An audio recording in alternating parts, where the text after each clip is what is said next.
ये किसी एक धर्म के बारे में बहस नहीं है, ये बात सबको स्पष्ट होनी चाहिए। किसी धर्म को महान बताने या किसी धर्म को कमतर बताने की ये बहस नहीं है। तो यदि कोई इस उम्मीद से देख रहा है या यहां आया है, तो मैं आपको आश्वस्त करना चाहता हूं कि आपको नाउम्मीदी हाथ लगेगी। इस बहस में बहुत ज्यादा धार्मिक प्रतीकों के इस्तेमाल को लेकर भी ये दोनों लोग जो अभी आपको गंभीर दिख रहे हैं, भले लोग हैं, कल शाम को चाय पर मिले थे, बहुत हंसी मजाक भी इनके बीच हुआ था और गलबैयां डालते हुए एक तस्वीर भी हुई थी। ये इस बात का प्रमाण है कि इंटरनेट पर जो हल्ला मचा हुआ है उसके मुकाबले ये दोनों लोग बहुत ही अच्छे शांत ढंग से बहस के लिए राजी हो गए हैं। ट्विटर की बातें ट्विटर तक सीमित, एलन मस्क आजकल उसको एक्स कहते हैं। और अब इस बहस की शुरुआत मैं इन विद्वानों का, हालांकि इनको परिचय की जरूरत नहीं, पर हो सकता है, हमें पत्रकारिता में सिखाया जाता है कि नेवर अज्यूम, विज्ञान भी यही कहता है। मुफ्ती शमाइल नदवी साहब इस्लामिक विद्वान, शिक्षाविद हैं, कोलकाता के वाहियान फाउंडेशन के संस्थापक हैं, लखनऊ की प्रतिष्ठित दारुल उलूम नदवतुल उलमा से ग्रेजुएशन किया है, सोशल मीडिया और सार्वजनिक मंचों पर अध्यापन और बौद्धिक कामों में सक्रिय हैं और इस समय इंटरनेशनल इस्लामिक यूनिवर्सिटी मलेशिया से पीएचडी कर रहे हैं। अच्छी बात यह है कि पढ़ाई के साथ साथ ट्रैवल ब्लॉग भी बनाते हैं। पेट्रोनस टावर के सामने का ब्लॉग हमने देखा। हमारे साथ जावेद अख्तर साहब हैं। जावेद अख्तर साहब कवि हैं, शायर हैं, गद्य भी लिखते हैं, फिल्मों के लिए संवाद लिखे हैं, गीत लिखे हैं। इससे इतर ये वैज्ञानिक सोच को लेकर या अपने डिक्लेयर्ड एथिज्म को लेकर भी मुखर रहते हैं और अपने तहीं रैशनैलिटी की बात करते हैं। देवियों और सज्जनों, डज गॉड एग्जिस्ट? इस सवाल का जवाब सब अपने अपने तहीं खोजने की कोशिश कर रहे हैं। कोई इसको गॉड डैम पार्टिकल की खोज बताता है, कोई गॉड पार्टिकल की खोज बताता है, कोई हिग्स बोसान की खोज बताता है, कोई ये सवाल जवाब तलाशने की कोशिश करता है कि मास एग्जिस्टेंस में आखिर आया कैसे, हुआ क्या था, सृष्टि के पहले, समय के पहले क्या था। और कोई ये कहता है कि ये सारी खोजें जिस मस्तिष्क में हो रही हैं प्रकृति के क्रम में, वो कैसे विकसित हुआ। मैं उम्मीद करता हूं कि हम आज इन बुनियादी सवालों के कुछ जवाब हासिल करने में कामयाब हों। मैं सबसे पहले मंच पर आमंत्रित कर रहा हूं मुफ्ती शमाइल नदवी साहब को। आइए सर। जी,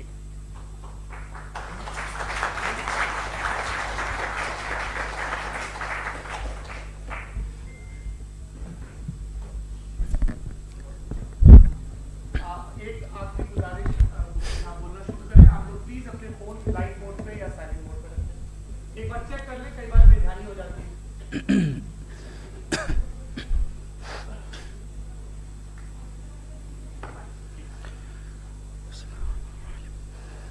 तमाम तारीफें उस क्रिएटर के लिए जिसने इस यूनिवर्स को एक मकसद के तहत पैदा किया है। रिस्पेक्टेड जनाब जावेद अख्तर साहब, मिस्टर सौरभ द्विवेदी और respected audience, thank you all for being here today. आज की डिबेट में चूंकि हम बात करने वाले हैं डज गॉड एग्जिस्ट के टॉपिक पर, तो ये एक ऐसा टॉपिक है जिसके मुताल्लिक कोई भी डिसीजन लेने के लिए अलग अलग स्टैंडर्ड्स हो सकते हैं।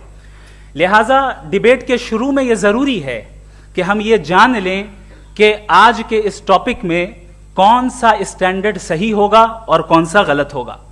सबसे पहला स्टैंडर्ड जिसे मैं समझता हूं कि हमारे रिस्पेक्टेड जनाब जावेद अख्तर साहब बड़ी तेजी के साथ उसकी तरफ लपकेंगे, वो है साइंस। जबकि साइंस दर हकीकत खुदा के एग्जिस्टेंस को डायरेक्टली साबित करने या उसके एग्जिस्टेंस को डिनाई करने के लिए स्टैंडर्ड नहीं बन सकती। और उसकी वजह क्या है, ये मैं नहीं कह रहा, ये वो लोग कह रहे हैं जो साइंस के एक्सपर्ट्स हैं।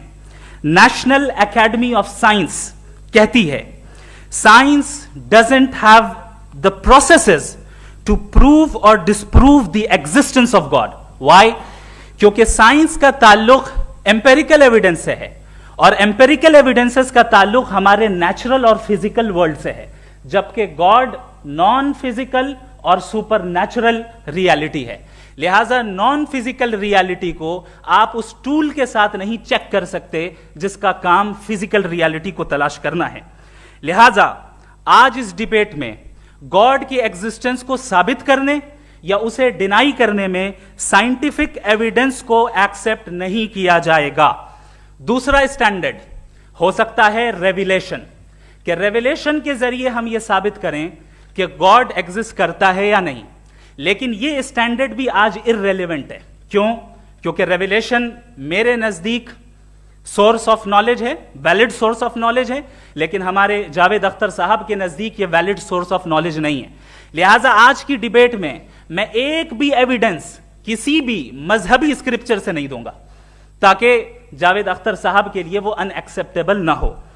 तीसरा जो मेयार हो सकता है वो है ऑब्जर्वेशन, कि भाई कोई कहे कि हमें खुदा दिखाओ, अगर है तो दिखाओ, या ये कि खुदा के एग्जिस्टेंस पर एम्पेरिकल एविडेंस दो, तो ये है दर हकीकत गलत टूल का इस्तेमाल करना। ये ऐसा ही है कि जावेद साहब मुझसे ये मुतालबा करें कि मुफ्ती साहब आप मेटल डिटेक्टर के जरिए प्लास्टिक डिटेक्ट करके दिखाएं।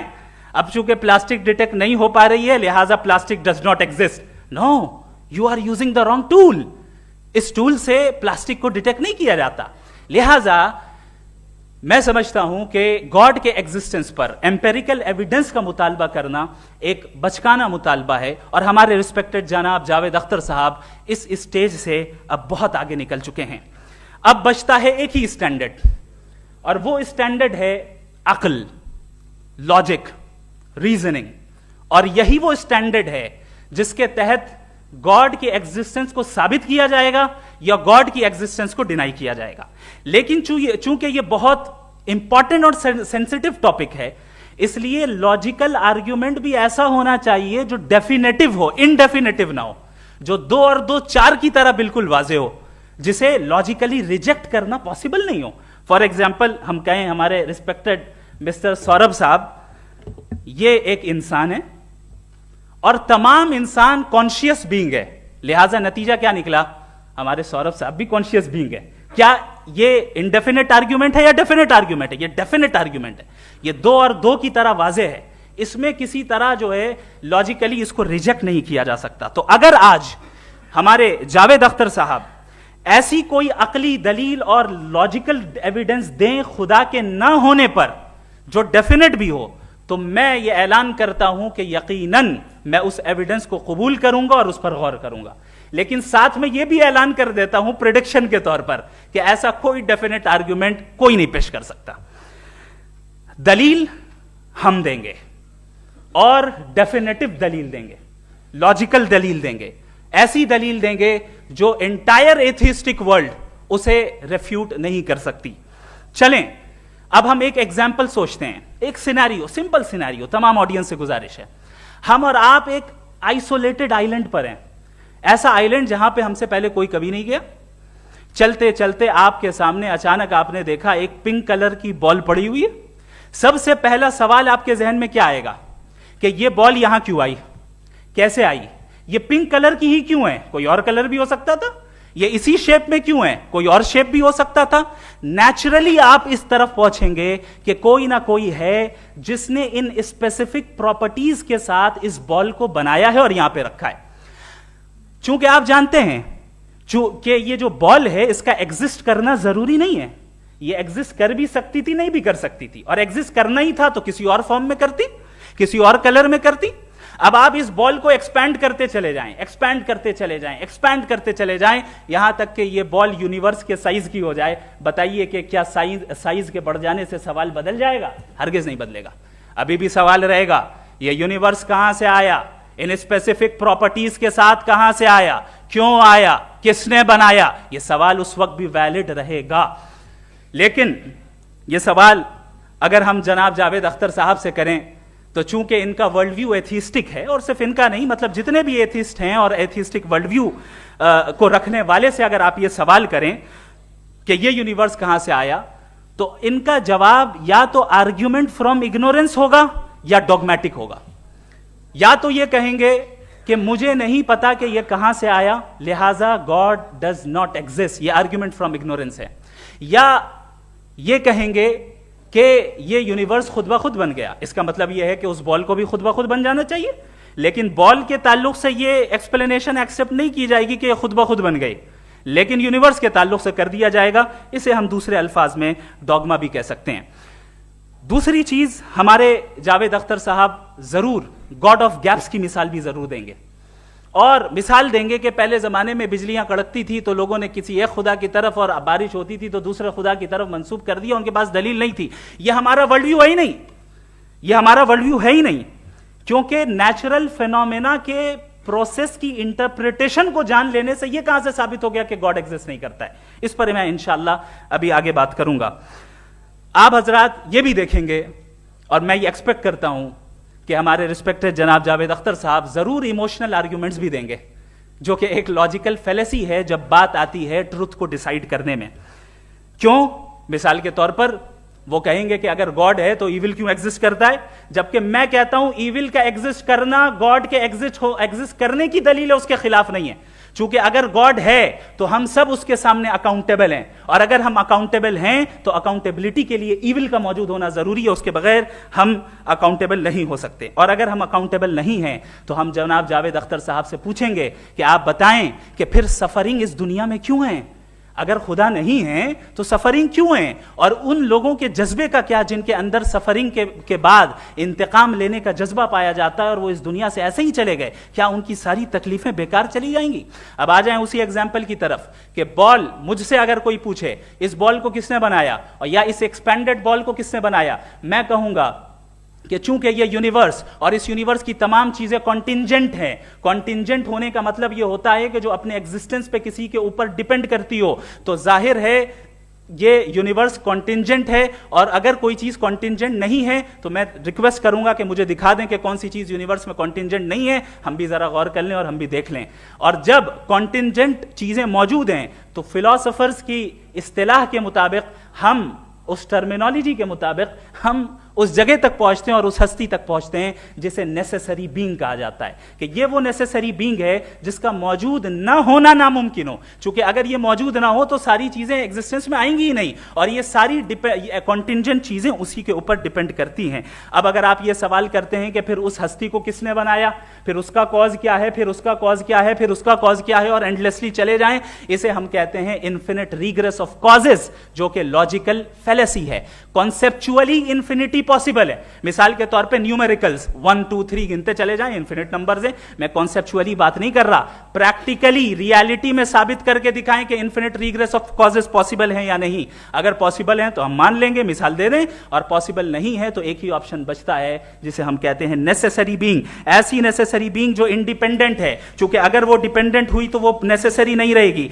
ऐसी इंडिपेंडेंट बीइंग जो इटर्नल है, अगर वो इटर्नल नहीं होगी, उसकी बिगिनिंग होगी तो वो खुद कॉन्टिंजेंट है। ऐसी बीइंग जो पावरफुल है, क्योंकि कॉन्टिंजेंट को एक्चुअलाइज करने के लिए पावर चाहिए। ऐसी बीइंग जो इंटेलिजेंट है और नॉलेजेबल है, क्योंकि ये यूनिवर्स स्पेसिफिक फॉर्म और स्पेसिफिक लॉज ऑफ नेचर के तहत प्रिसाइजली चल रहा है। Thank you. थैंक यू मुफ्ती साहब। मैं इन दलीलों के बाद जावेद अख्तर साहब से गुजारिश करूंगा, आप बैठ के बोलना चाहेंगे या बाहर? जी।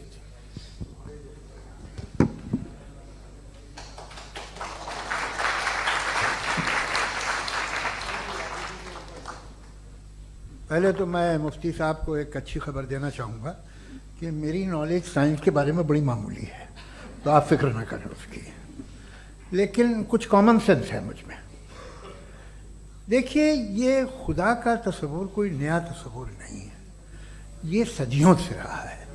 ये कुछ रिलीजन 3000 साल पुराने होंगे, 4000 साल पुराने होंगे, लेकिन इंसान कोई 10,000 12,000 साल से एग्जिस्ट करता है होमोसेपियन की शक्ल में, और हमेशा कुछ ना कुछ मजहब रहे।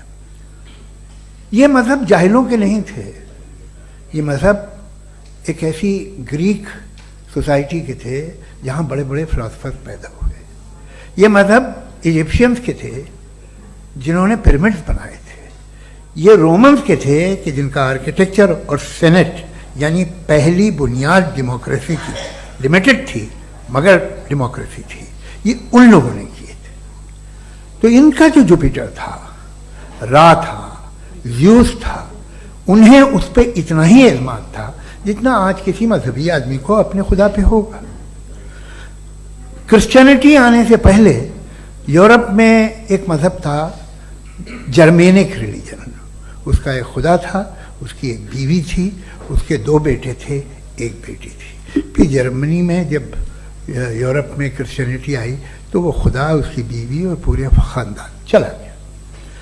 तो हमने, अगर हम हिस्ट्री देखें तो खुदा जो है वो ज़्यादातर फ़नी है, वो हमेशा रहे नहीं। और वो जो लोग इन्हें मानते थे उनको आप कहें वो तो जाहिल थे, उन्हें तो कुछ पता ही नहीं था, ऐसा नहीं है। वो अपने वक्त में बड़े काबिल लोग थे और अपने वक्त में उन्होंने बड़े बड़े काम किए हैं, फिलोसफर्स थे, साइंटिस्ट थे, लेकिन उनका मजहब कहाँ गया, उनके खुदा कहाँ गए? आज जो खुदा हैं दुनिया में लोग उन्हें मानते हैं। आपको क्या मालूम कि कितने बरसों के बाद क्या होने वाला है? हम यूरोप में देखते हैं तो चर्च खाली हैं। तो वक्त के साथ चीज़ें बदलती हैं। जहाँ तक इसका ताल्लुक है मजहबों का, हर मजहब आपसे एक चीज मांगता है, फेथ। ये फेथ क्या चीज होती है? What is the difference between faith and belief? ये तो बहुत ही अहमखाना बात होगी कि कोई आदमी कहे साहब अगर खुदा है तो मुझे दिखाइए। ये तो जाहिलाना बात हुई। मैंने तो नॉर्थ पोल नहीं देखा है, मगर मैं मानता हूं कि नॉर्थ पोल है। मैं क्यों मानता हूं? इसलिए कि अगर ये दुनिया राउंड है तो उसका कोई टॉप होगा।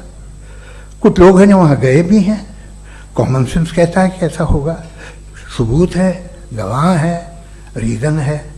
तो ये मेरा फेथ नहीं है। तो फेथ में और बिलीफ में डिफरेंस क्या है? जो मजहब मांगता है आपसे, हर मजहब फेथ मांगता है। फेथ का मतलब ये है कि ना कोई गवाह हो, ना कोई सबूत हो, ना कोई रैशनल हो, ना कोई लॉजिक हो, ना कोई प्रूफ हो, मगर तुम एक बात को मानो। ये है फेथ। वरना बिलीफ होता। अगर इसमें कुछ भी सबूत होते, गवाह होते, तो फिर इसे आप बिलीफ कहते। जैसे मेरा बिलीफ है कि नॉर्थ पोल है, मेरा फेथ थोड़ी है। फेथ इन तमाम शर्तों को रद्द करता है। तो फिर स्टुपिडिटी क्या है? अगर मैं एक बात ऐसी मानूं जिसकी ना कोई लॉजिक है, ना कोई रैशनल है, ना कोई प्रूफ है, ना कोई गवाह है, ना कोई सबूत है, और मैं उसे मानूं, तो ये स्टुपिडिटी हुई। इसे ही भाई कल को मैं यकीन कर लूं कि एलोन मस्क जो है मेरा भाई है, तो मुझे इंतहाई खुशी होगी, सुकून भी बहुत मिलेगा मुझे। लेकिन और कहे भाई क्यों मानते हो, क्या सबूत है भाई, वो तो अमेरिकन है और तुम तो इंडियन हो, वो तो नस्ल लगे, तुम्हें कभी मिले भी नहीं। साहब देखिए मेरा फेथ है, इस पर बात न किया। फेथ का मतलब ही यह है कि आप प्रूव नहीं कर सकते। अगर आप प्रूव कर सकते हो तो फेथ की जरूरत ही नहीं, फिर तो आप बात करेंगे, आप कितनी बहस कर लीजिए। अल्टीमेटली दुनिया का हर मजहब फेथ पे टिका है, और फेथ का मतलब है एक ऐसा यकीन जिसका कोई सबूत, कोई गवाह, कोई रैशनल नहीं। अब आप ये कहें, क्या आप ये क्यों कह रहे हैं कि साहब ये कायनात किसने बनाई? कमाल ये है कि आपने बताया कि एक आइलैंड पे गए और एक बॉल देखी। आपने ये नहीं कहा कि आइलैंड किसने बनाया, आपको सिर्फ बॉल पे हैरत हुई। हमने आइलैंड पे हमने हैरत नहीं की, होते हैं आइलैंड। इसी तरह ये आइलैंड है, सितारे, ये गैलेक्सीज, ये सब आइलैंड हैं, खला में। हम उन्हें टेकन फॉर ग्रांटेड लेते हैं, हम पूछते नहीं किसने बनाए। आपने जजीरे के बारे में भी नहीं पूछा है। मेरी पैदाइश कैसे हुई? क्या मैं प्लान पैदा हुआ था? I was plan to be born, या एक लकी स्पर्म था जो किसी एक से चिपक गया? मेरी पैदाइश रैंडम।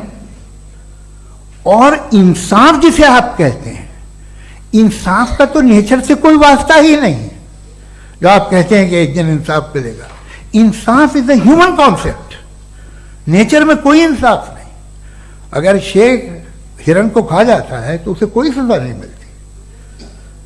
अगर एक आंधी आती है और हरे भरे पेड़ों को उखाड़ के फेंक देती है तो आंधियों की जेल नहीं होती है। नेचर में इंसाफ नहीं, इसलिए मुझे नेचर को इंसाफ की जरूरत भी नहीं। नेचर तमाम एक है। अब हम कहें कि साहब ये देखिए जो मैंने खाना खाया था, ये मेरी आंख तो नहीं यूं कर दिया उसे, तो इसे सजा मिलने नहीं, वो सिस्टम है, ऐसे ही चल रहा है। नेचर बगैर इंसाफ के है। इंसाफ इज अ ह्यूमन कॉन्सेप्ट। तो जो आपसे कहता है कि मैं तुम्हें इंसाफ दूंगा, वो इंसानी जहन की पैदावार है। ये नेचुरल है ही नहीं, ये आसमानी है ही नहीं, नेचर का तसव्वुर, इंसाफ का तसव्वुर। भाई आप साथ मिलते हैं, अब आप लेफ्ट हैंड ड्राइव करते हैं, ये क्या है? तमाम सच, तमाम नेकी, तमाम शराफत लेफ्ट हैंड ड्राइव है। वरना क्या होगा, या तो आप क्रॉस कर देंगे, आपका एक्सीडेंट हो जाएगा, या आप किसी को मार देंगे, या ट्रैफिक जैम हो जाएगा। झूठ, बेईमानी, रिश्वतखोरी, ये तमाम जो है driving on the wrong side है, इसके ऊपर कुछ नहीं। ये तो हमने बनाया, जैसे हमने लेफ्ट हैंड ड्राइव बनाई है। ये कॉन्सेप्ट ऑफ इंसाफ जो है ये हमारा है, इसका नेचर से कोई वास्ता नहीं। शेर खा जाता है हिरन को, उसे जेल होती है क्या? कुछ भी नहीं, है ही नहीं। तो ये जो दुनिया के रिलीजन प्रॉमिस करते हैं आपसे इंसाफ, इसी से मालूम होता है कि ये मैनमेड है। ये तसव्वुर कहीं और का है ही नहीं। जो नेचर है, कुछ लोग कहते हैं नेचर ही खुदा है, तो नेचर में तो इंसाफ नहीं कहीं। और आप वादा कर रहे हैं कि तुम्हें मरने के बाद इंसाफ मिलेगा। मुझे अगर मिलेगा तो मैं बहुत खुश होऊंगा, लेकिन मैं यकीन नहीं कर पाता हूं, इसलिए कि मैं फेथ नहीं पैदा कर सकता। The very fact that religions demand faith, इसका मतलब है कि उनके पास जस्टिफिकेशन नहीं है। अच्छा था, फिर रिलीजन अगर मॉडरेशन में है, कोई सा भी नहीं, वो आप में कुछ खूबियां भी पैदा करता होगा, देखिए उससे ये फायदा है, वो फायदा है। अल्कोहल जो है वो ज़्यादातर दवाओं में यूज होती है, और एक सर्वे किया गया था अमेरिका में कि लॉन्जिटिविटी किन लोगों की है।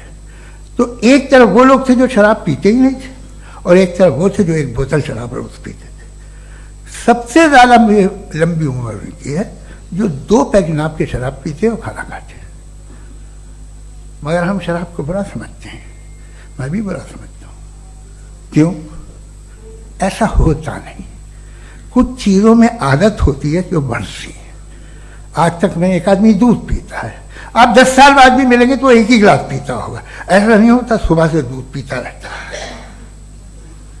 मिल्कोहलिक मैंने नहीं देखे, अल्कोहलिक होते हैं। ये टेंडेंसी है मजहब की कि वो बढ़ता है, जैसे कैंसर बढ़ता है, जैसे शराब बढ़ती है।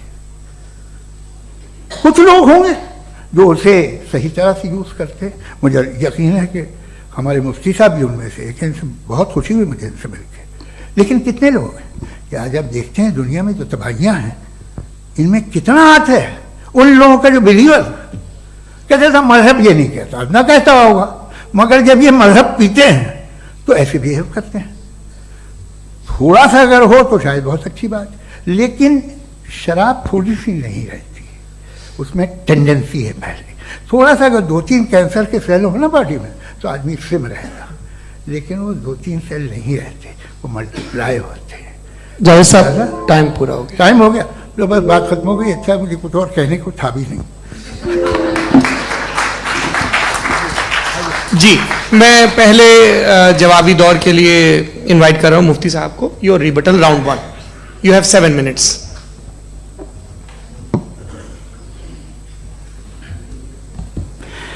Thank you very much Javed साहब, आपकी बात को सुनकर बड़े महजूज हुए हम लोग। महजूज, do you understand? We enjoyed. Okay, अब थोड़ा सा लॉजिकली उसको हम लोग देखते हैं। दरअसल हम लोगों ने कल गुजारिश की थी मुफ्ती साहब से भी, जावेद साहब से भी, कि हिंदुस्तानी जबान आम फहम सबको समझ में आ जाए, और जहां कहीं आप मुश्किल शब्द इस्तेमाल करें वहां बताते भी चलें। Thank you. तो सबसे पहले हमारे रिस्पेक्टेड जावेद साहब ने हवाला दिया कि खुदा फानी है। कितने मजहब आगे चले गए, किसी ने जुपिटर को खुदा माना, किसी ने किसी को माना। मैं कहता हूं जिसने कॉन्टिंजेंट चीज को खुदा माना, गलत माना, वो खुदा ही नहीं, वो खुदा ही नहीं है। हम तो नेसेसरी बीन को साबित करने बैठे हैं, वो नेसेसरी कॉज जो इटरनल है, जो अबदी भी है और अजली भी है। हम किसी और को साबित करने नहीं बैठे। दूसरी चीज उन्होंने कहा कि फेथ एंड बिलीफ ये एक ऐसी डेफिनेशन है फेथ की जो इन्होंने पहली मर्तबा पेश की है, या माफ कीजिएगा इन्होंने पहली मर्तबा पेश नहीं की है, रिचर्ड डॉकिंस ने पहली मर्तबा पेश की है। मुझे मालूम है ये सोर्स कहां से है। एपिस्टेमोलॉजिकली फेथ और बिलीफ का फर्क आप इस तरह नहीं कर सकते सर। फेथ सही भी होता है, गलत भी होता है, बिलीफ सही भी होता है, गलत भी होता है। जो लॉजिक, रीजन और एविडेंस से बैक्ड होगा वो फेथ सही होगा। और आप जिस फेथ की बात कर रहे हैं कि इलॉजिकल है और उसके पीछे नहीं है, तो we are on the same page. हम नहीं मानते उस फेथ को, जो फेथ ऐसा हो जिसके पीछे कोई लॉजिक ना हो, एविडेंस ना हो, हम नहीं मानते। हम तो उस फेथ के कायल हैं जिसके पीछे लॉजिक हो और एविडेंस हो। तो बिलीफ सही भी होता है, गलत भी होता है, फेथ भी सही होता है और गलत भी होता है। तो आज फेथ और बिलीफ के डिफरेंस पे बात नहीं हो रही है। आज आप चाहे फेथ एक्सेप्ट कर लें या बिलीफ एक्सेप्ट कर लें, आज ये बात होगी कि ट्रूथ क्या है, चाहे ट्रू बिलीफ सही है या ट्रू फेथ सही है, और फॉल्स फेथ क्या है और फॉल्स बिलीफ क्या है, बात इस पे हो रही। दूसरी चीज इन्होंने पूछा, स्टुपिडिटी फिर क्या है? अगर फेथ, रिलीजन स्टुपिडिटी नहीं है तो और क्या है? चूंकि फेथ का मुतालबा करते हैं तो स्टुपिडिटी क्या है? मैं कहता हूं स्टुपिडिटी एथिज्म है। उसकी वजह यह है कि आप एक सड़क पे जा रहे हो और आप किसी गार्डन में जाएं और देखें वहां लिखा है फूलों के साथ, I love Javed Akhtar and I really do, I love you sir. So जब आप वहां पर पहुंचे तो वहां पहुंचकर अब ये बताएं, क्या आप ये कहेंगे वाह व्हाट अ नेचुरल सिलेक्शन? ये क्या नेचुरल सिलेक्शन है? नहीं, ये प्रिसाइजली डिजाइंड है, इसके पीछे डिजाइनर है। लिहाजा अगर कोई एक ऐसी कॉमन सेंस की बात को कबूल नहीं कर रहा है कि यूनिवर्स जो इतने प्रिसाइजली काम कर रहा है, हम कह दें कि खुद ब खुद बन गई, मैं समझता हूं इससे बड़ी स्टुपिडिटी और कुछ नहीं है। ये इरैशनल चीज है। फिर हमारे सर ने कहा कि आपने बॉल पे फोकस किया, आइलैंड पे फोकस नहीं किया। अरे आइलैंड को किसने बनाया यही समझाने के लिए तो बॉल की मिसाल दे रहा हूं। और बॉल भी कॉन्टिंजेंट है, आइलैंड भी कॉन्टिंजेंट है, दोनों नेसेसरी बीइंग का मुतालबा करते हैं। आगे इन्होंने कहा कि नेचर में कोई इंसाफ नहीं है, हम डिसाइड करते हैं कि मोरालिटी क्या होती है, इंसाफ क्या होता है, हम डिसाइड करते हैं। जैसे ड्राइविंग सीट में ट्रैफिक वाला, ये तो किसी खुदा ने नहीं कहा, ये है, इसे कहते हैं फॉल्स इक्विवेलेंस। ये एक लॉजिकल फेलेसी है। आपने जो है मिसाल दी ड्राइविंग की और ट्रैफिक की, ये सब्जेक्टिव मोरालिटी है। आप सब्जेक्टिव मोरालिटी को मिसाल बनाकर ऑब्जेक्टिव मोरालिटी के ऊपर नहीं थोप सकते। इंसाफ की ऑब्जेक्टिव मोरालिटी। अगर आप ये कहते हैं कि नेचर में इंसाफ नहीं है, तो इंसाफ का न होना ये नेचुरल हुआ, तो फिर नेचर को नेचर रहने दे, क्यों हम इतना स्ट्राइव कर रहे हैं दुनिया में इंसाफ लाने के लिए? ये तो इलॉजिकल बात है, इरैशनल बात है। इसलिए बहुत सी चीजें ऐसी हैं जो ऑब्जेक्टिवली जो है इविल या गुड हैं, और बहुत सी चीजें ऐसी हैं जो सब्जेक्टिवली हैं। सब्जेक्टिवली जो मोरल होता है या इमोरल होता है, उसको हम सोशल कंसेंसस से या पर्सनल प्रेफरेंस से डिसाइड करते हैं। लेकिन जो ऑब्जेक्टिव मोरालिटी है, जिसमें इंसाफ आया, जो इन्होंने बार बार रिपीट किया, ये ऑब्जेक्टिव है, सब्जेक्टिव नहीं है। अगर आप कहते हैं ये सब्जेक्टिव है, तो मेरा सवाल आपसे यह है, क्या सोशल कंसेंसस के जरिए अगर जुल्म को सही करार दे दिया जाएगा तो आप जुल्म को जस्टिफाई करेंगे? दूसरी चीज इन्होंने यह कहा कि 2 पैक शराब पी लें तो वो उतने पे नहीं रहता, बढ़ जाता है। यही मामला मजहब के साथ है। 2 पैक आप पी लें, बढ़ेगा। तो ये एक ऐसी मिसाल है, इसको कहीं भी फिट कर लें कि आप एथिज्म पे जब फिट करें, जब आप 2 पैक एथिज्म का लेंगे ना, तो वो बढ़ बढ़ के नॉर्थ कोरिया बनेगा। Thank you.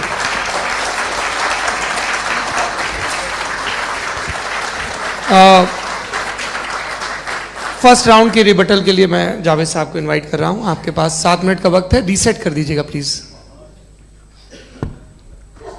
मुझे इस बात की खुशी है कि मुफ्ती साहब ने भी मान लिया कि नेचर में कोई इंसाफ नहीं है। तो कोई भी चीज़ जो इंसान ने नहीं बनाई है उसमें इंसाफ नहीं होता है। एक बात मैं आपसे अर्ज़ करूँ, ज़रा पता लगा लीजिएगा, ये जो आप बाग में जाते हैं बेहद खूबसूरत फूल देखते हैं ना, इनमें से कोई नेचुरल नहीं है। ये सारे फूल क्रॉस करके बनाए गए हैं। जो जंगल में फूल होते हैं निहायत मामूली होते हैं, ये फूल इंसानों ने बनाए हैं। जो आप बाग में देख के वाह वाह कहते हैं, ये इंसानों के बनाए हुए हैं। डिफरेंट फूलों को क्रॉस करके, डेवलप करके, फिर क्रॉस करके इस तरह से बनाए गए। नेचुरल फ्लावर नहीं। किसी जंगल वीरान में जाके आप गुलाब के फूल नहीं देखेंगे। ये सब बनाए हुए इंसान ने, बहुत से काम इंसान ने किए हैं। बाकी है कि आपने मेरी एक बात का जवाब नहीं दिया, जिससे मुझे शिकायत है कि फेथ क्या है और आप फेथ मांगते क्यों हैं मुझसे? आप तो लॉजिकल हैं, आपके पास तो सारे रैशनल हैं, आपके पास सारे सबूत हैं, तो तो आपको फेथ की डिमांड क्यों करते हैं कि भाई तुम सरेंडर कर दो और सवाल मत करो? कोई मजहब सारे सवाल करने की इजाजत नहीं देता है और मना करता है कि ज्यादा सवाल ना करो, बह जाओगे तुम। आप क्यों रोकते हैं? हकीकत यह है कि इंसानी तारीख क्या है? इंसानी तारीख यह है कि दुनिया में दो तरह के लोग हुए हैं। एक वो जिन्होंने अपनी लाइल्मी की परस्तिश की है, दूसरे वो जिन्होंने अपनी इग्नोरेंस या लाइल्मी से झगड़ा किया है और मालूम किया है कि क्या है। ये जो आप कह रहे हैं, आज आप हैरान हैं कि भाई ये यूनिवर्स कैसे बनी। लोग हैरान थे कि सूरज डूबता है तो इधर से कैसे निकलता है।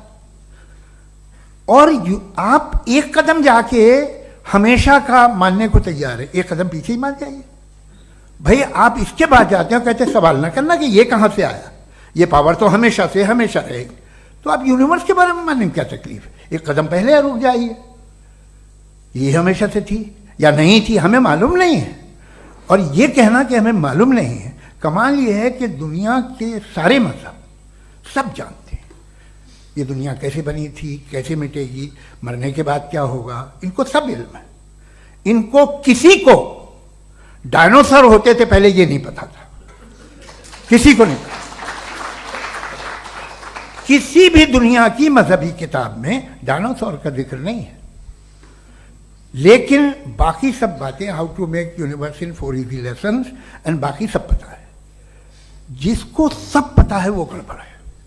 हम में ये इंकिसार, ये ह्यूमिलिटी होनी चाहिए कि हम ये कहें कि हमें ये बहुत सारी बातें नहीं मालूम, लेकिन हम उनकी परस्तिश ना करना, अपनी लाइल्मी को की परस्तिश ना करें, हम उसे पता लगाने की कोशिश करें। जिस दुनिया में आप बैठे हैं सर, ये हॉल जो है, ये इलेक्ट्रिसिटी जो है, ये माइक जो है, जिस हवाई जहाज से आप आए थे, वो जिस कार से आप यहाँ आए हैं, ये सब उन लोगों की बनाई हुई है जिन्होंने सवाल किए थे। ये दुनिया जिसमें आप आज आराम से हैं, ये उन लोगों की बनाई है कि जिन्होंने सवाल किए थे। और हर स्टेज पे इन सवालों को मकरूह कहा गया था, गलत कहा गया था। आप जरा तारीख पढ़िए, एक बड़ी दिलचस्प किताब है बर्ट्रैंड रसेल की, जिसमें उसने रिलीजन एंड साइंस कि कब से रिलीजन जो है साइंस के अगेंस्ट है। और हद तो यह है कि भाप के इंजन के खिलाफ थे, स्टीम इंजन के भी खिलाफ थे, और फतवे हुए उन पे, वेटिकन ने दिए। तो ये हमेशा, अभी जैसे ही ये राइट विंगर आते हैं अमेरिका में पावर में, तो वो जो अपना ये क्या बोलते हैं उसे, सीड क्या वर्ड है, सीड क्या जो, हाँ नहीं सीड जो होते हैं जिस पे जी, नहीं भाई, वो जो ह्यूमन बॉडी के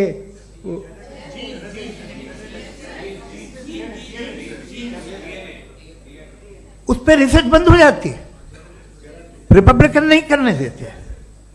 अरे भाई इतना डर क्या है तुम्हें? एक जमाने में बहुत नाराज थे ये सारे मजहबी लोग कि ये इंसान तो इंसान बनाने की कोशिश कर रहा है। आपको क्या तकलीफ भाई, बना ले तो बना लेने दो, ये खौफ क्या है? और ये सब आज जो आप कह रहे हैं नामुमकिन है, ये कैसे हुआ? मुझे एक किस्सा याद आता है। जब मैं 6ठी क्लास में था तो मैं मैथमेटिक्स में बहुत वीक था, तो एक टीचर रख दिया गया, उसने 1 2 3 4 5 6 7 तो सिखा दिया मुझे। वो दिन मैं भूल नहीं सकता हूँ मुफ्ती साहब, जिस दिन उसने ये बताया कि 1/2 क्या होता है और 3/4 क्या होता है, मुझे ऐसा लगा कि मेरा सर बीच से फट जाएगा। यह आदमी कह रहा है कि जो दीवार के अंदर जाओ वॉक करते हुए। आज हंसता हूं मैं इस बात पे। तो आज जो बातें आपके जहन से बिल्कुल परे हैं और आप हैरान होते हो उन्हें देख के, एक वक्त आएगा कि मामूली लगेंगे। और हुआ है, आपकी इंसानी तारीख ही है। इतनी जल्दी सारे फैसले आप मत कर लीजिए, थोड़ा ये ह्यूमिलिटी रखिए कि भाई ये हमें नहीं मालूम। ये कहने में क्या आ रहा है? ये यूनिवर्स कहाँ तक फैली, ये कब से है और कब तक रहेगी, हमें नहीं मालूम। आपने फैसला कर लिया कब बनी।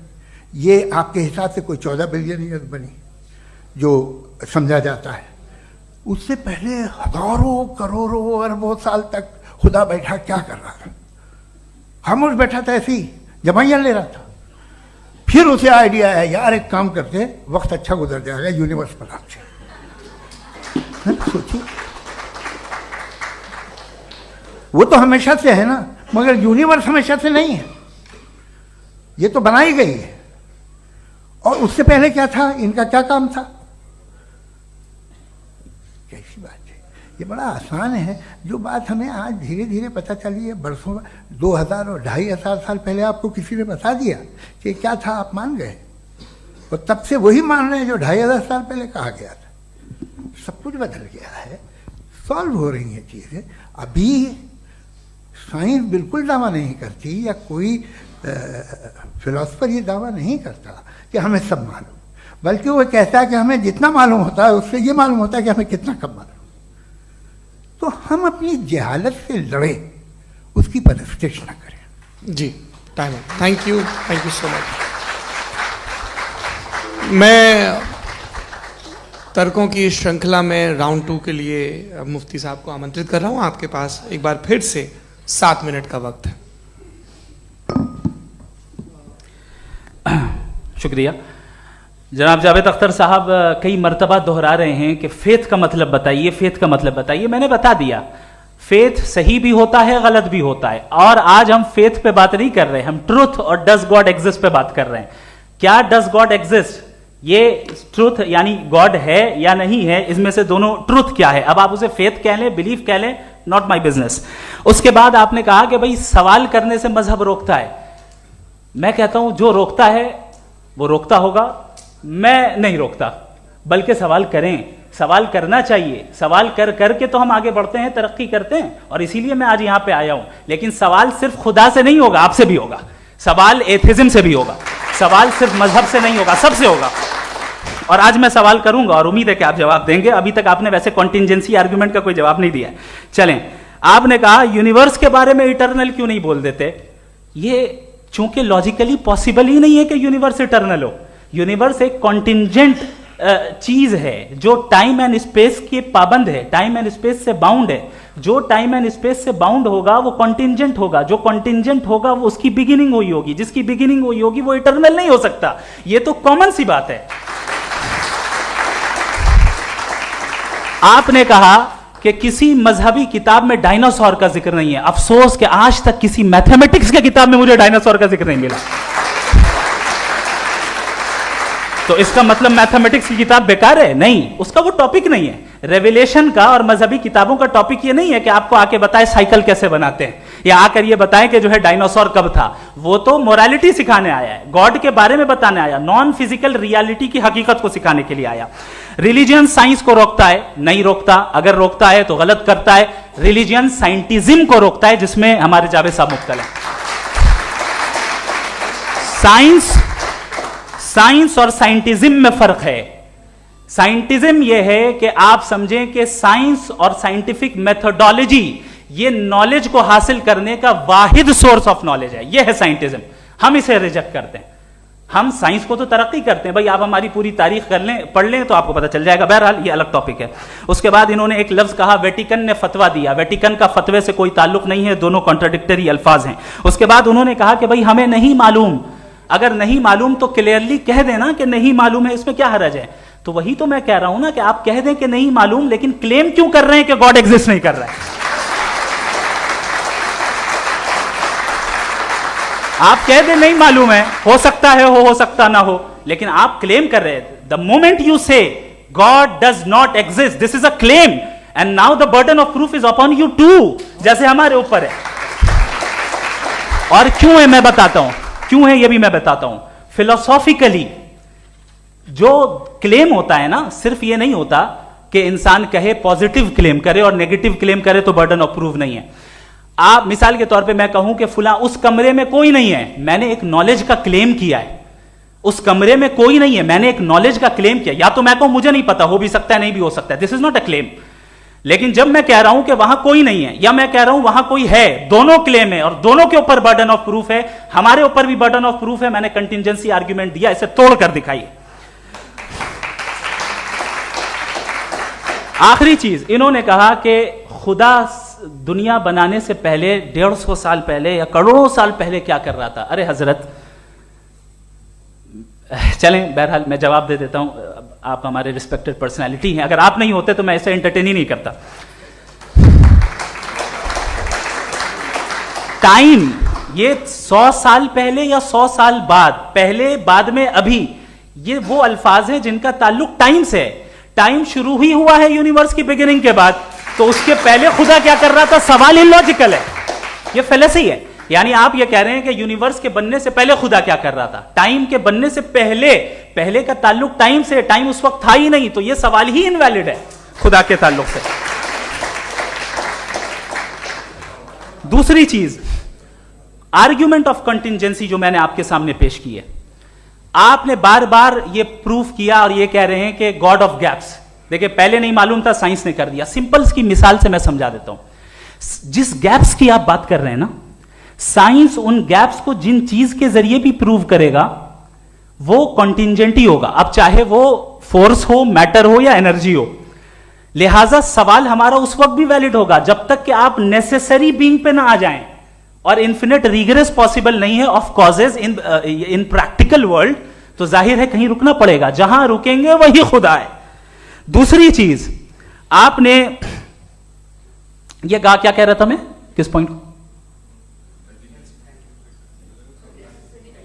What? Oh no, after that. Just now. हाँ, जहां रुकेंगे वही खुदा है। बहरहाल, तो टाइम का जिक्र हो गया, गॉड ऑफ गैप, सॉरी, या इसकी एक मिसाल आप ले लें। एक कार है, एक साहब ने देखा कि भाई कार जो है उसके व्हील्स कितने अच्छे लगे हुए हैं सही जगह पे, स्टीयरिंग जो है कितने अच्छे जगह पे लगी हुई है, और सीट्स कितने वेल डिजाइंड है, कितनी प्रिसाइजली ये कार काम कर रही है, तो जरूर कोई ना कोई इसे क्रिएट किया है, किसी ने क्रिएट किया है। अब जावेद साहब आए और कहे, अरे जनाब बोनेट खोलिए, इसमें इंजन है, इंजन इस कार को चला रहा है, hence proved no one has created the car. This is illogical, this is irrational. आपने इंजन के जरिए उस गैप को तो साबित किया, लेकिन क्या उससे कार की जो क्रिएशन है और उसका जो क्रिएटर है ये इंपॉसिबल हो जाए? ऐसा पॉसिबल है? उसका सवाल खत्म हो जाए, ऐसा पॉसिबल है? नहीं।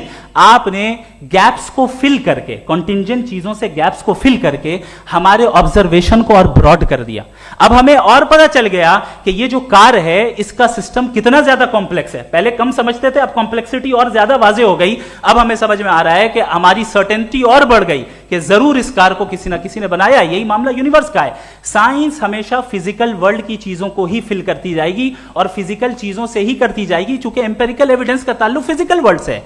आप साइंस के जरिए मेटाफिजिकल रियलिटी को कभी साबित नहीं कर सकते। ये रॉन्ग टूल का इस्तेमाल करना है। ये वही काम है कि आप मेटल डिटेक्टर से प्लास्टिक डिटेक्टर करने चलें, जो कि जाहिर है सही नहीं है। Thank you.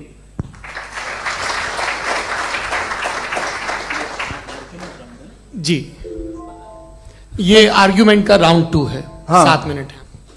पहले तो मैं आपसे अर्ज करूं कि आपने कहा कि जब कायनात ही नहीं थी तो वक्त भी नहीं था, कुछ भी नहीं था।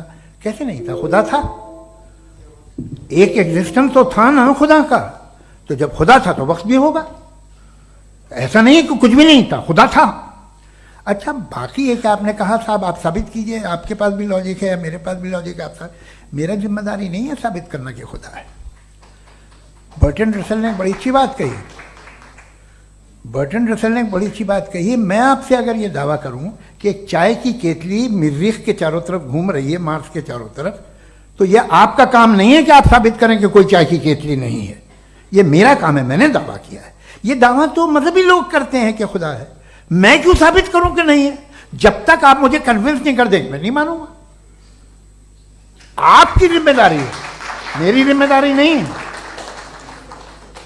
दोयम ये कि ये जो आप कह रहे हैं, जो गैप्स हैं, ये गैप जब जब किसी मजहब को चैलेंज करते हैं, जब ऐसा कोई बात आती है तो हंगामा हो जाता है कि जब वो चैलेंज करें किसी फेथ को। ये तमाम साइंस जो है इसे मुख्तलिफ जगहों पे मुख्तलिफ वक्तों में मजहब ने रोकने की कोशिश की है। ये किताब है religion and science, Burton Russell की, पढ़िएगा, अच्छी लगेगी आपको। तारीख ही है साइंस, मजहब की साइंस से उसका यही रिश्ता है।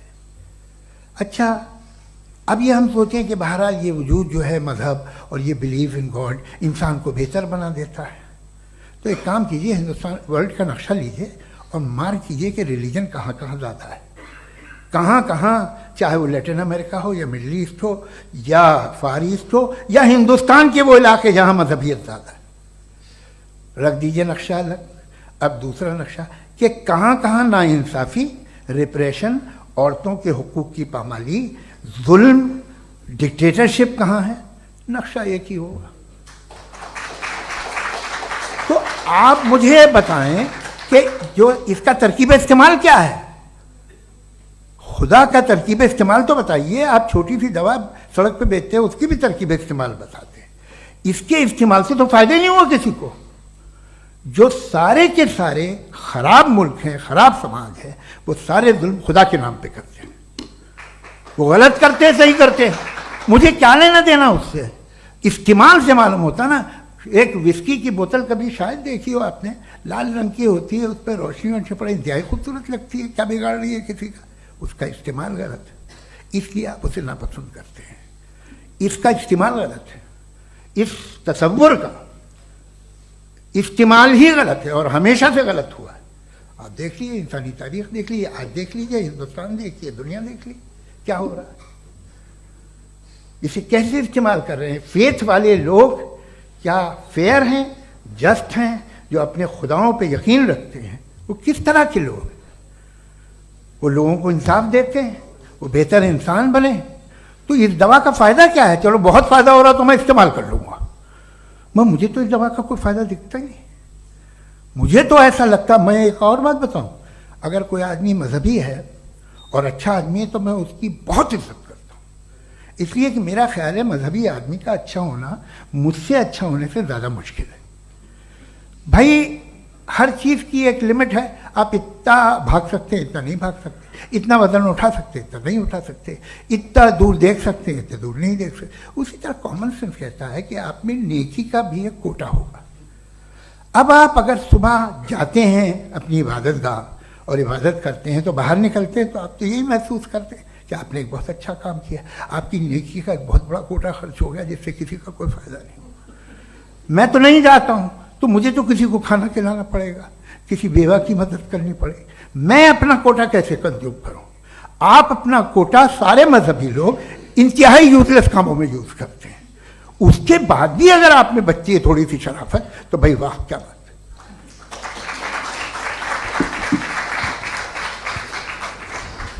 एक तो मुझे ये बात बहुत अच्छी लग रही है कि दोनों ही विद्वान समय को मानते हैं और बहुत समय से अपनी दलीलें और बाज दफा समय से पहले अपनी तकरीरें पूरी करके अपनी अपनी कुर्सी पर बैठ रहे हैं। ये इस आर्ग्यूमेंट का राउंड 2 पूरा हुआ। अब रिबटल का राउंड 2 है और उसके बाद क्रॉस एग्जामिनेशन होगा। नहीं, आपका आर्ग्यूमेंट हो गया सर। हमारे यहाँ स्कूल के सिलेबस में पंच परमेश्वर कहानी पढ़ाई जाती है, प्रेमचंद जी की लिखी हुई। आप निश्चिंत रहिए, आपके कोई राउंड में मिस नहीं होने दूंगा। रिबटल का राउंड 2 मुफ्ती शमाइल नदवी साहब।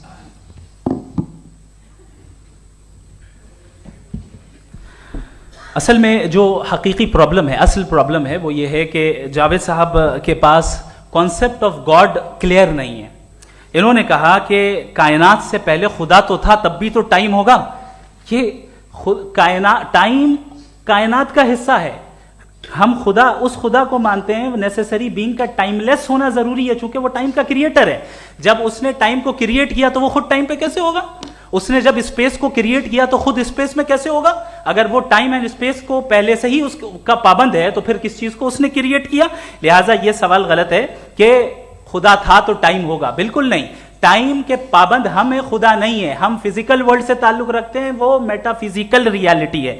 दूसरी चीज इन्होंने मिसाल दी कि चाय की केतली हवा में घूम रही होगी, और पता नहीं शायद वो बर्टन रसल का उन्होंने हवाला दिया। बहरहाल यही प्रॉब्लम है। प्रॉब्लम यही है कि हम चीजों के दरमियान डिफरेंशिएट नहीं कर पाते। ये जो आपने मिसाल दी ये इमेजिनेशन है, और मैं जो साबित कर रहा हूं वो लॉजिकल नेसेसिटी है। आप इमेजिन करने आए तो कुछ भी करें, जुपिटर में पिंक एलिफेंट होगा, यूनिकॉर्न होगा, करें, उससे कायनात पे क्या फर्क पड़ता है? उससे आप लॉजिकल नेसेसिटी साबित नहीं कर सकते। मैं तो उस प्राइम कॉज की बात कर रहा हूं, उस नेसेसरी बीइंग की बात कर रहा हूं जिसके बगैर इस कायनात का एग्जिस्टेंस मुमकिन नहीं है। दूसरी चीज, मजहब को साइंस चैलेंज करती है वगैरह वगैरह, ये हमारा टॉपिक ही नहीं है।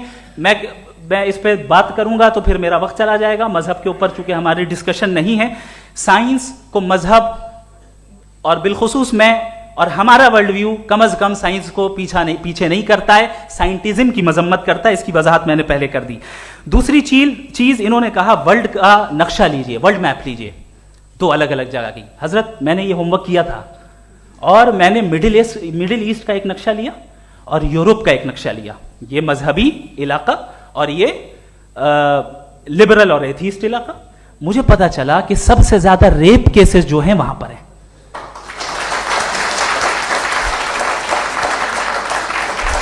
मुझे यह पता चला यूएन की रिपोर्ट के मुताबिक, मैं ये अपने घर से नहीं लेके आ रहा, कि जो वर्किंग वुमेन है यूरोपियन कंट्रीज में, उसमें 81% वुमेन सेक्सुअल हैरेसमेंट का वर्क में शुमार हो रही है। ये मिडिल ईस्ट में नहीं हो रहा है, वो मजहबी लोग हैं इसलिए नहीं हो रहा है। दूसरी चीज, आपने ये कहा कि मजहबी आदमी का अच्छा होना हमारे अच्छे होने से बहुत मुश्किल है, बहुत मुश्किल है। तो इसका मतलब यह है कि गॉड के अलावा आपके पास अच्छे और बुरे का कोई स्टैंडर्ड है। मैं चाहूंगा कि कन्वर्सेशनल स्टाइल वाली डिस्कशन और सेगमेंट पे इसी पे बात कर लेते हैं। Thank you very much.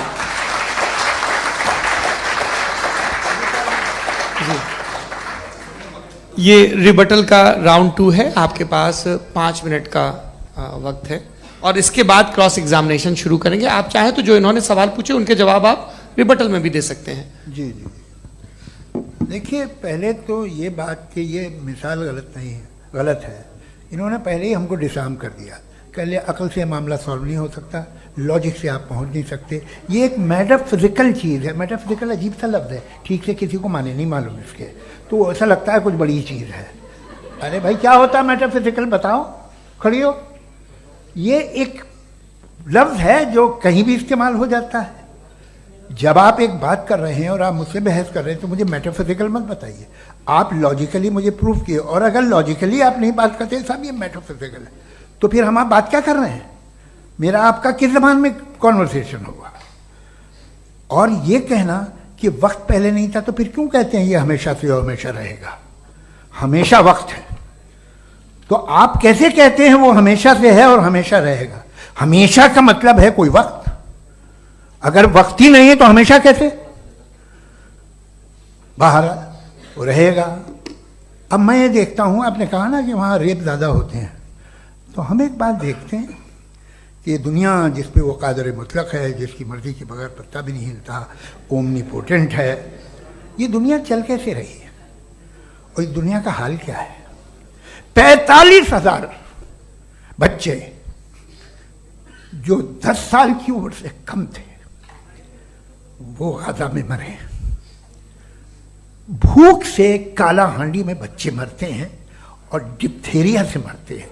Diphtheria अजीब मर्ज है, गले में जाली बनना शुरू होती है, बच्चा नीला हो जाता है, गरीब का बच्चा, इसलिए कि उपास इलाज में। ये कादर मुतलक है जो चाहे कर दे, इससे आप दुआएं मांगते हैं हमारी ये काम कर दे वो कर दे, तो इसका मतलब डे टू डे लाइफ में वो इंटरफेयर करता है और ये देख रहा है वो।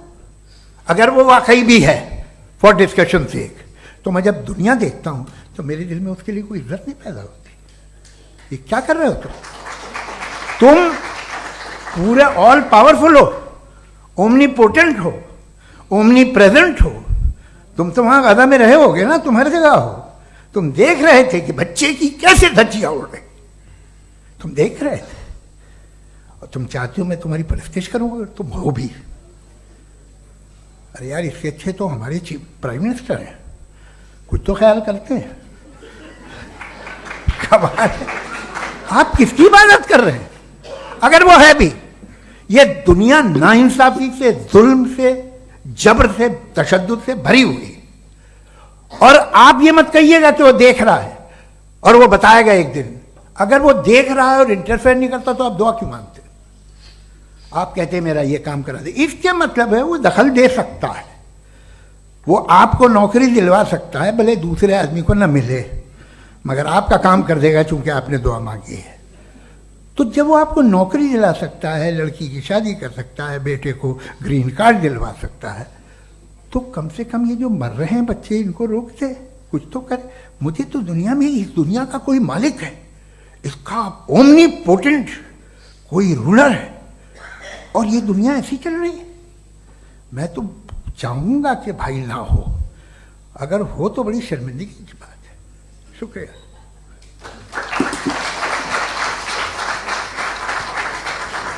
देवियों और सज्जनों, इस बहस के 2 राउंड और 2 रिबटल पूरे हो चुके हैं।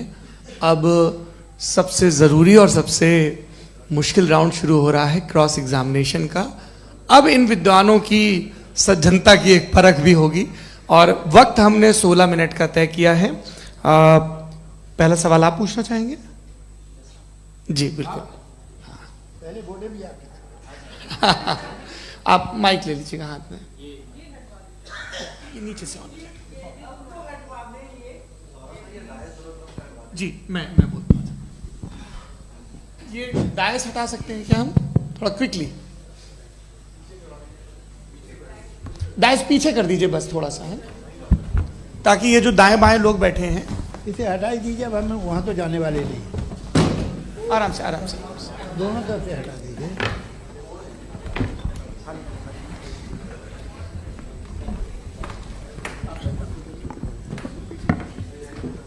इस बीच आप लोग भी अपने अपने सवाल तैयार कर लें। ये ध्यान रखेंगे कि मैं यहाँ से सवाल लूँगा, आप लोगों को अपना हाथ ऊपर करना है, अपना नाम बताना है, और अधिकतम 3 वाक्यों में अपना सवाल पूरा करना है। कई लोग सवाल की जगह भाषण देने लगते हैं, उससे आज बचना है। जी मुफ्ती साहब, पहला सवाल आपका, 16 मिनट हैं, हम दोनों लोगों के सवाल लेंगे। जी जी बहुत शुक्रिया। आपकी जो अभी बात हुई बहुत अहम थी, मैं इसको चाहूँगा कि आगे डिस्कस करूँ, लेकिन चूँकि अभी ये वो सेगमेंट है क्रॉस एग्जामिनेशन, तो सबसे पहला सवाल आपसे ये है कि जो मैं इतनी देर से कॉन्टिंजेंसी आर्ग्यूमेंट आपको बता रहा था, ये अकल से ही बता रहा था हजरत, आप ये बताएं कि आप इन्फिनिट रिग्रेस ऑफ कॉजेस को पॉसिबल मानते हैं या नेसेसरी बीइंग के एग्जिस्टेंस को सही समझते हैं? चूंकि 2 ही ऑप्शन हो सकता है, आप ये बताएं। देखिए, आपको मैं ईमानदारी से बात करूं, एक तो मैं कॉन्टिजेंसी वर्ड ठीक से समझता नहीं, और इस वक्त भी जो आपने अंग्रेजी के अल्फाज इस्तेमाल किए वो ज़रा थोड़े से मुझे डिफ़िकल्ट और कॉम्प्लिकेटेड लगे, तो आप ज़रा सिंपल ज़बान में सवाल कर सकते हैं? बिल्कुल कर सकता हूँ। जी। यूनिवर्स की हर चीज कॉन्टिंजेंट होने का मतलब यह है कि वो अपने एग्जिस्टेंस में किसी के ऊपर डिपेंडेड है। जो भी चीज डिपेंडेड होगी वो चीज इंडिपेंडेंट नहीं हो सकती, तो उसका कोई ना कोई कॉज होगा। तो अब आप क्या समझते हैं कि ये इन्फिनिट रिग्रेस है, यानी कॉज पर कॉज, कॉज पर कॉज, कॉज पर कॉज, और कभी कोई यानी ये एंडलेसली चलता रहा? क्योंकि अगर ऐसा होगा तो हम तो एग्जिस्टेंस में आते ही नहीं। लॉजिकली ये मुत्तफक अलैह चीज है, मुत्तफक अलैह, अग्रीड अपॉन। ओके, इस पे हमने एग्री किया था कि मुश्किल शब्द आएगा तो अर्थ बताना पड़ेगा। तो इन्फिनिट रिग्रेस तो पॉसिबल नहीं है, तो कहीं ना कहीं आपको रुकना पड़ेगा ऐसे नेसेसरी बीइंग पर। नहीं, कोई जरूरत नहीं रुकने की। किसने कहा आप रुकना पड़ेगा? आप रुकते हैं खुदा पे, आप नहीं रुकते। आप कहते हैं वो हमेशा से, जब उस वक्त से जब वक्त नहीं था। आप कहाँ रुकते हैं कि अब हुआ था वो? आप नहीं कहते। हम क्यों नहीं मान सकते कि यूनिवर्स जो है और बल्कि मल्टीवर्सेस जो है वो हमेशा से हैं, वो बनती है, बिगड़ती है। एक हमारे यहाँ एक चीज़ है ब्लैक होल, वो समेट लेता है वापस, फिर ब्लास्ट होता है, फिर फैल जाता है। और इसमें हमारी तो खैर कोई औकात ही नहीं है इंसान की। एक छोटे से ज़र्रे पे हम 50-60 साल की उम्र रखते हैं, जो करोड़ों अरबों साल की कायनात है उसमें, और पैदा भी नहायत ही बेहुदा वजह से हुए थे। तो इसमें ये सोचना कि इसकी वजूहात और ये क्यों है, ये डिपेंडेंट है, ये हम देख रहे हैं। क्या मालूम, आप सोचिए कि ये जो फैल रही है कायनात, ये कहाँ फैल रही है, ये कहाँ जा रही है, और ये फैल क्यों रही है? अरे बना ली थी तुमने, रुको भैया, काफ़ी है। ये फैल क्यों रही है? ये और कौन सी कायनात जिसे मैं दूरबीन से देखता हूँ तो 2 बिलियन लाइट ईयर पे है, उससे मेरा कोई वास्ता ही नहीं है। 2 बिलियन ईयर यानी अगर मैं 80,000 माइल्स पर सेकेंड से चलूं तो 20 करोड़ साल में वहां पहुंच जाऊंगा। इसकी जरूरत क्या थी? ये दुनिया, ये कायनात तो इंसान अशरफुल मखलूकात के लिए बनाई गई ना। तो ये सब ये टर्म समझ में नहीं आया। इसमें कोई खास समझने वाली बात थी भी नहीं। ये जो अल्टीमेट कहा यह जाता है कि ये जो पूरी यूनिवर्स है, ये जो दुनिया है, ये इंसान के लिए बनाई गई। अच्छा, ये सब इंसान के लिए। क्यों साहब, सही है ना? बिल्कुल, लेकिन इसका ये मतलब नहीं कि किसी चीज के पीछे रीजन आपको नहीं पता तो रीजन नहीं है, इसे कहते हैं नहीं, नहीं, मुझे नहीं पता, लेकिन मेरी जिम्मेदारी नहीं है। वो बिल्कुल सही कहा था उसने, बर्टन रसल ने। आपने उसे मजाक में टाल दिया कि भाई आप एक दावा कर रहे हैं, मैं क्यों कहूं कि ये गलत है दावा? आप प्रूफ कीजिए, मेरे पे जिम्मेदारी ही नहीं है, मैंने थोड़ी कहा है। आप प्रूफ कीजिए कि ये सही है। आप आर्ग्यूमेंट ऑफ कंटिंजेंसी का जवाब ही नहीं दे रहे हैं। पूछना चाहेंगे है? आप सवाल पूछना चाहेंगे मुफ्ती साहब से? क्योंकि ये क्रॉस एग्जामिनेशन का दौर है। आप जैसे पहले बोल रहे थे फेथ को लेकर कुछ, मैं ये पूछना चाहूँगा कि खुदा ने जो भी रेवलेशन किए हैं, एक मज़हब के नहीं बहुत से मज़हबों में किए हैं, अलग अलग रेवलेशन है। कहीं कुछ एक बातें हैं, कॉन्ट्रडिक्शन भी है आपस में, कहीं कुछ आप कर सकते हैं, कहीं कुछ नहीं कर सकते। ऐसा नहीं है कि सबकी कोड ऑफ मॉरल एक है। तो ये किस्सा क्या है? अब आप ये देखिए कि मुझे कभी कभी लगता है कि जो फुटबॉल फाइनल होता है, लाखों लोग होते हैं, फिर वो टीवी कवर कर करोड़ों लोग, अगर उसमें खुदा की एक बूमिंग आवाज़ आ जाती, मैं गॉड हूँ, तो सारे लोग अभी सुन लेते और टीवी पे भी सुन लेते, किस्सा खत्म होता। ये इतनी राजदारी क्या है कि तुम सामने कुछ तो सबूत दे दो हमें सॉलिड। ये कह साहब ये यूनिवर्स कैसे बनी, इससे मसला क्या हल होगा? मैं पूछूंगा आपसे खुदा कैसे बना? क्यों नहीं पूछूंगा कैसे बना? बल्कि वो तो कायनात से कहीं ज़्यादा इंटेलिजेंट है, कायनात से कहीं ज़्यादा कॉम्प्लेक्स। जी वो हमेशा से है, आप कहेंगे मैं मान लूँगा। अच्छा, दोयम वो कादिर मुतलक, यानी कादिर मुतलक का मतलब ओमनीपोटेंट, वो जो चाहे कर सकता है। आपको नौकरी दिलवा सकता है, आपकी अच्छी जगह शादी करवा सकता है, आपके पड़ोसी का मुकदमा हरवा सकता है, आपको जिता सकता है, सब काम करता है। थोड़ा सा माइक क्लोज जी। वो इस दुनिया को चला कैसे रहा है? ये दुनिया कैसे चल रही है? आपको इस पर हैरत नहीं होती? या क़यामत के बाद कभी एक जस्टिस होगा, जब ये बच्चा मर चुका होगा, जिसकी धज्जियाँ उड़ गई बम से, इसको इंसाफ मिलेगा तब? अच्छा, अब जवाब दूं? हाँ जी, मैं इसीलिए आप की तरफ। सबसे पहले आपने रेवलेशन और स्क्रिप्चर्स की बात की, इस पे मैं बात कर सकता हूं, लेकिन आज नहीं करूंगा चूंकि वक्त कम है। कभी और इस पे डिस्कस करेंगे, मैं तैयार हूं उस पे भी बात करने के लिए। ये अभी से राउंड 2 की भूमिका तय हो रही है। Does God exist round 2? चूंकि आज गॉड के एग्जिस्टेंस पे बात है, तो मैं उसी के रिलेटेड जो है आपके सवालात को एंटरटेन भी करूंगा और मैं भी पूछूंगा। आपने कहा कि आपने साबित ही नहीं किया, जबकि आर्ग्यूमेंट ऑफ कॉन्टिंजेंसी बुनियादी आर्ग्यूमेंट है। आप मुझे कॉन्टिंजेंसी का मतलब बताइए, आपका मतलब क्या? कॉन्टिंजेंसी कॉन्टिंजेंसी का मतलब यह हुआ कि हर वो वजूद जो किसी भी चीज का पाबंद है, हर वो वजूद या हर वो चीज जो अपने एग्जिस्टेंस में किसी भी चीज के पाबंद है और उससे बाउंड है, उसको उसकी जरूरत है, उस पर डिपेंड करती है, तो जाहिर सी बात है कि उसका कोई ना कोई कॉज होता है। ये तो अक्ल की बात है।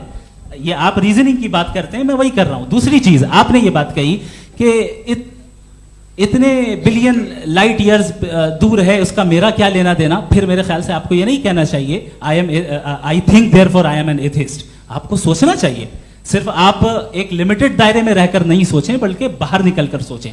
आपने तीसरा सवाल किया, आपने 2-3 सवाल एक साथ। ऐसी बातें ना कीजिए, कुछ लोगों को इतराज हो जाएगा आप पे कि आप कुछ भी सोचिए। ये इजाजत आपको है नहीं, मुझे है।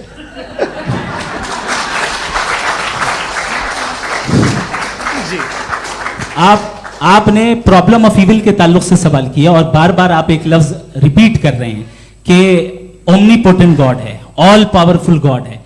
यही तो दरअसल समझना है कि गॉड का कॉन्सेप्ट क्या है। प्रॉब्लम ऑफ इविल जो है, प्रॉब्लम ऑफ इविल दर हकीकत 2 असम्पशंस पर कायम है। अगर आप इन 2 असम्पशंस को समझ जाएं तो ये प्रॉब्लम नहीं रहेगी, आर्ग्यूमेंट आपको समझ में आ जाएगी कि ये कोलैप्स कर जाता है। पॉइंट नंबर 1, यानी जो आपका सबसे पहला फॉल्स असम्पशन है कि गॉड मर्सीफुल है, ओमनीपोटेंट है, दुनिया में जुल्म हो रहा है।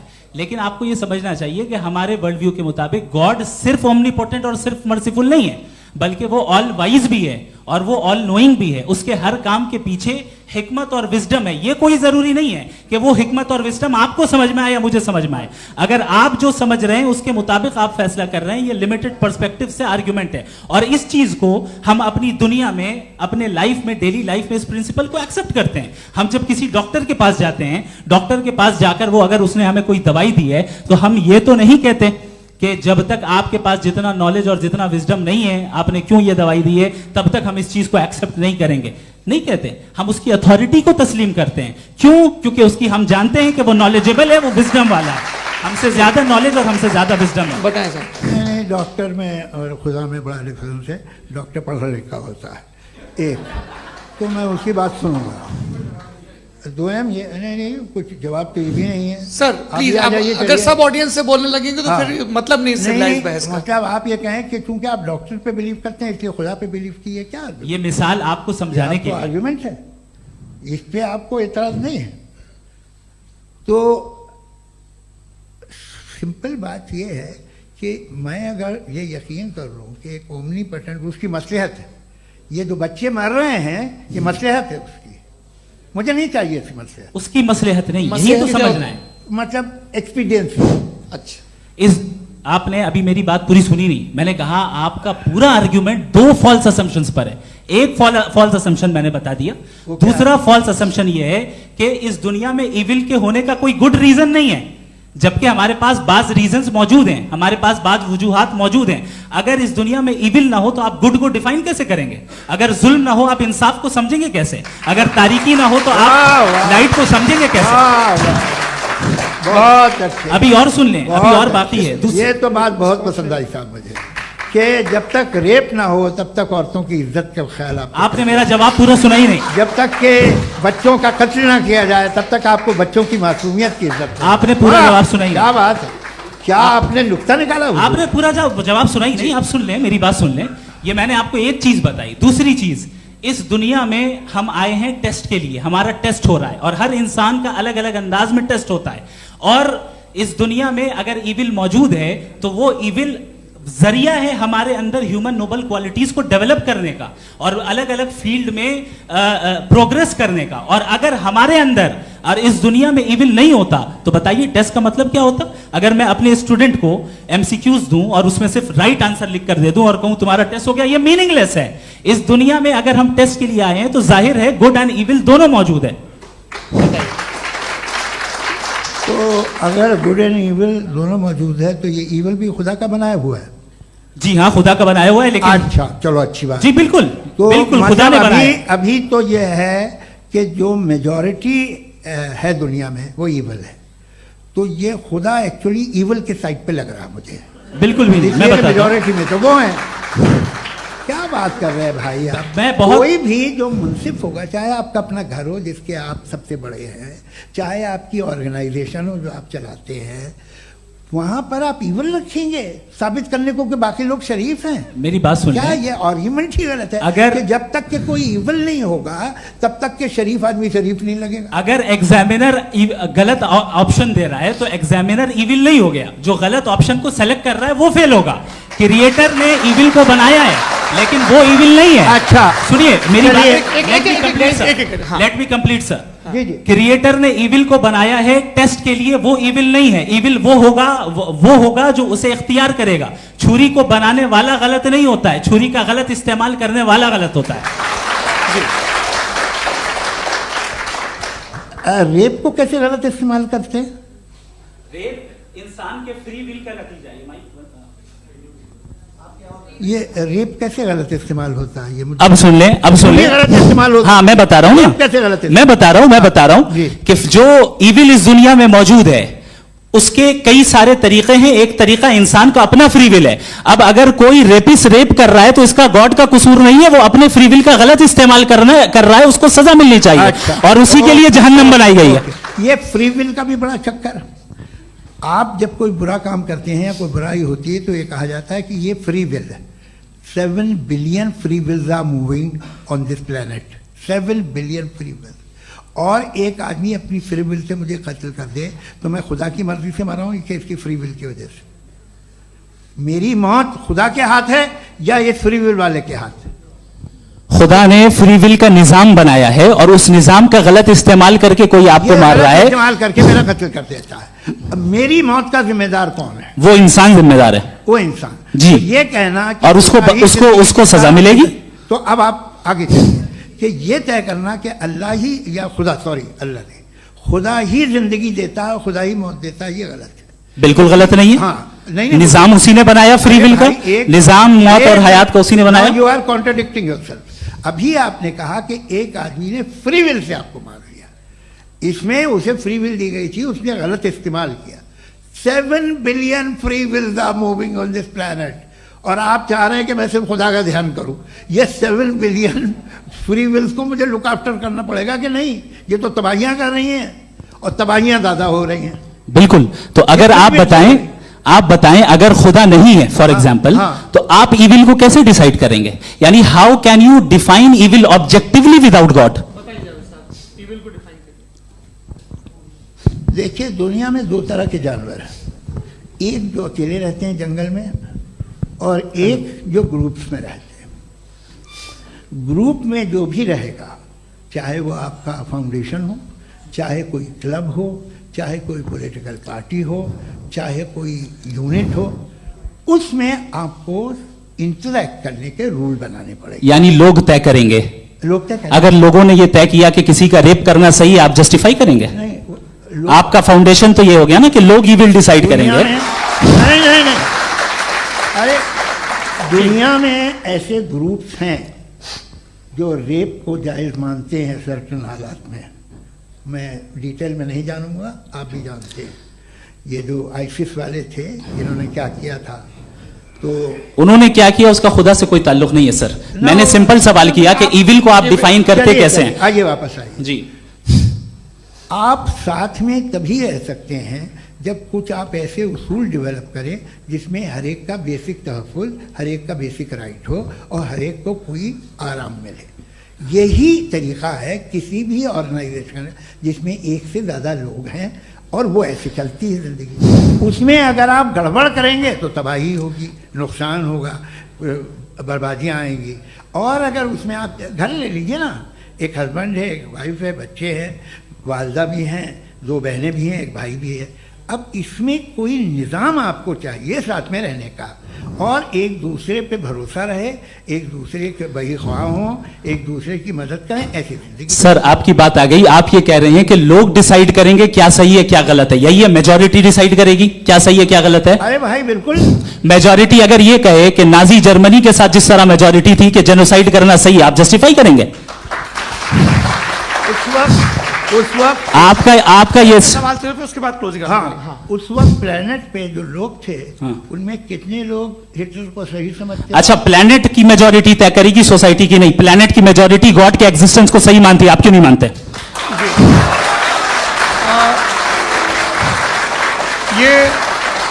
हेलो ये क्रॉस क्वेश्चन का राउंड यहां पर समाप्त होता है। और ये बड़ा अच्छा है कि इस तरह से फ्रेगमेंट कर दिया गया है ताकि जो मरकरी ऊपर जा रहा है नीचे जवाब दे दूं। जी। प्लेनेट की ज़्यादातर मेजॉरिटी कुछ दूसरे मजहबों के खुदा को मानती है। आप उन्हें क्यों नहीं? आप तो मेजॉरिटी की बात कर रहे हैं। अच्छा, ये क्लोजिंग आप ये कह रहे हैं इविल और गुड को डिसाइड मेजॉरिटी करेगी। मेजॉरिटी जो कर दे वो सही हो जाएगा। क्लोजिंग इसको जैसा आप ही लोगों ने तय किया है उसी फॉर्मेट को फॉलो कर लेते हैं। हाँ भाई, मैंने तो भले लोगों पे एतबार किया और तब मॉडरेशन तय किया। जी, आपके पास 5 मिनट का वक्त है, क्लोजिंग आर्ग्यूमेंट है, उसके बाद हम ऑडियंस से क्वेश्चन आंसर लेंगे जावेद साहब की क्लोजिंग आर्ग्यूमेंट के बाद। ओके, बहुत शुक्रिया जी। हमारा जो टॉपिक है डज गॉड एग्जिस्ट, मैं इस पे इतने एकेडमिक तैयारी करके आया था। मुझे था कि मैंने सोचा था कि कई सारे मैं आर्ग्यूमेंट्स दूंगा, लेकिन वक्त की भी किल्लत और जावेद साहब बार बार इधर उधर चले जा रहे थे तो उसको भी थोड़ा एंटरटेन करना पड़ गया। डज गॉड एग्जिस्ट पे मैं एक ही आर्ग्यूमेंट दे पाया। आर्ग्यूमेंट्स बहुत हैं और डेफिनेटिव आर्ग्यूमेंट्स हैं, और मेरे आर्ग्यूमेंट को किसी एक राउंड में भी इन्होंने एंटरटेन नहीं किया और रेफ्यूट नहीं किया। एक राउंड में भी नहीं, एक राउंड में भी नहीं। और ना ही अभी आपका क्लोजिंग आर्ग्यूमेंट आएगा, नहीं, वो बता देना। Argument of contingency sir. अरे मैं आपसे कई बार कह चुका हूं कंटीजेंसी का मतलब अब मैं कैसे समझाऊं आपको? आपस में हाँ, आप और कितने आसानी से समझाऊं मैं, मुझे तो नहीं समझ में आ रहा है। आप अपनी आर्ग्यूमेंट ऑफ कंटीजेंसी उर्दू में बोल सकते हैं। हाँ, आप अपनी बात पूरी कर लें जी, आखिरी 4 मिनट। दूसरी चीज, just a minute please ma'am, can I talk? दूसरी चीज ये है कि आपने एक तो इसका जवाब नहीं दिया, दूसरा आपने गॉड के ना होने पर कोई डेफिनेटिव आर्ग्यूमेंट नहीं दिया, सिर्फ मजहब पे बात कर रहे हैं आप। मजहब तो आज हमारा टॉपिक ही नहीं था। आज तो हमारा टॉपिक हो, आप मजहब से ले लेकर आईएस तक चले गए। भाई हमारा क्या ताल्लुक है उससे? We condemn them. और उसका गॉड से क्या ताल्लुक है? अगर कोई गलत काम कर रहा है, किसी ने किसी को कत्ल किया, किसी ने किसी का रेप किया, उसको सजा मिलनी चाहिए। और आपके पास कोई भी rational strong foundation of morality नहीं है। आपने कहा कि मेजॉरिटी तय करेगी सोसाइटी की, वो सही होगा। मैंने कहा हिटलर को फिर आप सही कहेंगे, नहीं, प्लैनेट की सोसाइटी की मेजॉरिटी तय करेगी। तो प्लैनेट की मेजॉरिटी गॉड के एग्जिस्टेंस को मानती है, आप कह रहे हैं ये रिलीजियस है। तो यानी आपके पास कोई स्ट्रॉन्ग फाउंडेशन नहीं है ऑब्जेक्टिव मोरालिटी का। ऑब्जेक्टिव मोरालिटी का अगर कोई फाउंडेशन है तो वो सिर्फ गॉड है, गॉड है, गॉड है। थैंक यू जी। ये मुफ्ती शमाइल नदवी साहब का क्लोजिंग आर्ग्यूमेंट था। अब हमारे पास जी ये बड़ा अच्छा है कि दोनों लोगों को मॉडरेटर से शिकायत भी और बोल रहे भाई हमारी शाबाशी भी तो करते चलो। अब मेरी बात जी, आपके पास जावेद अख्तर साहब 5 मिनट का वक्त है। ये आपका क्लोजिंग आर्ग्यूमेंट है, टाइम रीसेट कर दें जी। देखिए, बहुत सारी बातें हैं। गॉड का डेफिनेशन दुनिया के किसी भी रिलीजन में है कि वो ओमनीपोटेंट है, ओमनीप्रेजेंट है, he is just, he is kind, he loves you and so on. मैं जब दुनिया देखता हूँ तो मुझे कोई ऐसा सुप्रीम पावर यहाँ दिखाई नहीं देती है जो इंसान की बहबूदी के लिए कुछ कर रही हो, कमज़ोर को बचा रही हो, मदद कर रही हो, जालिम को पीछे हटा रही हो। मैं नहीं देखा, तारीख़ में नहीं। एक तो अगर है और ये देख रहा है तमाशा, तो उसका होना न होना बराबर है। दोयम ये कि ये जो है, जब आप ये कहते हैं कि कायनात जिसकी कंटीजेंसी है, मैं देखिए वो लफ्ज़ इस्तेमाल किया मैं, तो ये कैसे हो सकती है भाई? और फौरन आप सरेंडर कर देते हैं कि जाहिर है कि इसका बनाने वाला तो इससे 10,000 गुना ज़्यादा कॉम्प्लिकेटेड होगा। उस पर आपके होने पे कोई इतराज़ नहीं है। उसे वो टाइमलेस है, वो पहले से था, टाइम तो बहुत बाद में आया। ये सब आप मानने को तैयार है जिसका आपके पास कोई सबूत नहीं, आपके पास कोई रीज़न नहीं। आपकी तारीख क्या है मजहबों की? बिलीफ की, जो खुदाओं का बिलीफ है, ये कॉन्स्टेंटली गलत साबित होता रहा है। मतलब आप कहें कि अरिस्टोटल के ज़माने में तो सब जाहिल थे, वो भी इतने ही यकीन से खुदा पे यकीन रखते थे, जो अब नहीं रहा। ये भी नहीं रहेगा, आप लिख लीजिए। और इसके आसार आपको दुनिया में दिखाई देना शुरू हो चुके हैं। ये बहस क्या आज से 100 साल पहले इस तरह हो सकती थी? यहाँ तक तो आपको हम ले आए हैं। तो सर अरे इनको मदद की जरूरत नहीं भाई, ये सेल्फ सफिशिएंट आदमी है, आप क्यों इनकी मदद कर रहे हैं? Sir please. तो ये जो है तमाम बातें अपनी जगह हैं। ये एक पैकेज है। आप अकेले, कोई आदमी ऐसा नहीं जो सिर्फ गॉड को मानता हो, उसके साथ बहुत पैराफर्नेलिया आता है, अलग अलग पैराफर्नेलियाज आते हैं। They have always created chaos in the society. मैं तो आपको सीधा ऑफर देता हूँ कि दुनिया में 10 इम्पॉर्टेंट बिलीव्स हैं। आप एक मानते हैं, 9 नहीं मानते, 9 में आप एथियस्ट हैं, 9 को आप बिल्कुल रीजनेबली मेरी तरह देखते हैं। तो 90 मजहबी आदमी भी 90% एथियस्ट है। वो दूसरे खुदा नहीं मानता, एक खुदा मानता है, अपना वाला, बाकियों को कहता है गलत है। अगर आप मानना ही बंद कर दे तो आपका 10% चांस है कि आप सही हैं और 90% चांस है कि आप गलत हैं। मेरा मशवरा है, आप मानना छोड़ दिए तो 50% चांस होगा कि आप सही हैं और 50% चांस होगा, 40% आप गेन करेंगे बाय बिकमिंग एथियस्ट।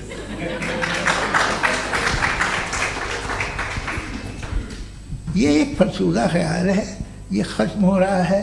हो सकता है मेरी ज़िंदगी में ना हो, लेकिन ये हो जाएगा।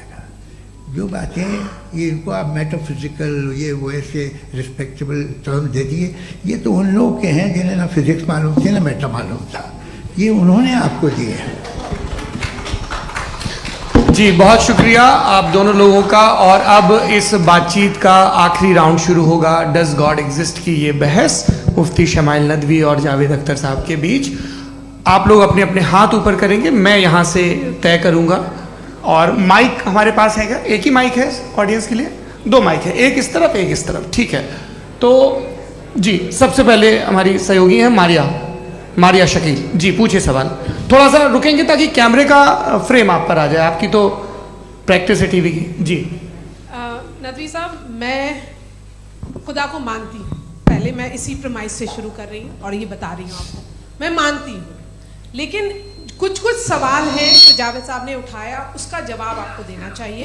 पहला सवाल ये कि गज़ा में सालों से छोटे बच्चे मर रहे हैं, वो उनको, अगर खुदा मर्सीफुल है, हम मानते हैं कि अल्लाह ताला में बहुत ताकत है, तो वो बच्चे क्यों मर रहे हैं?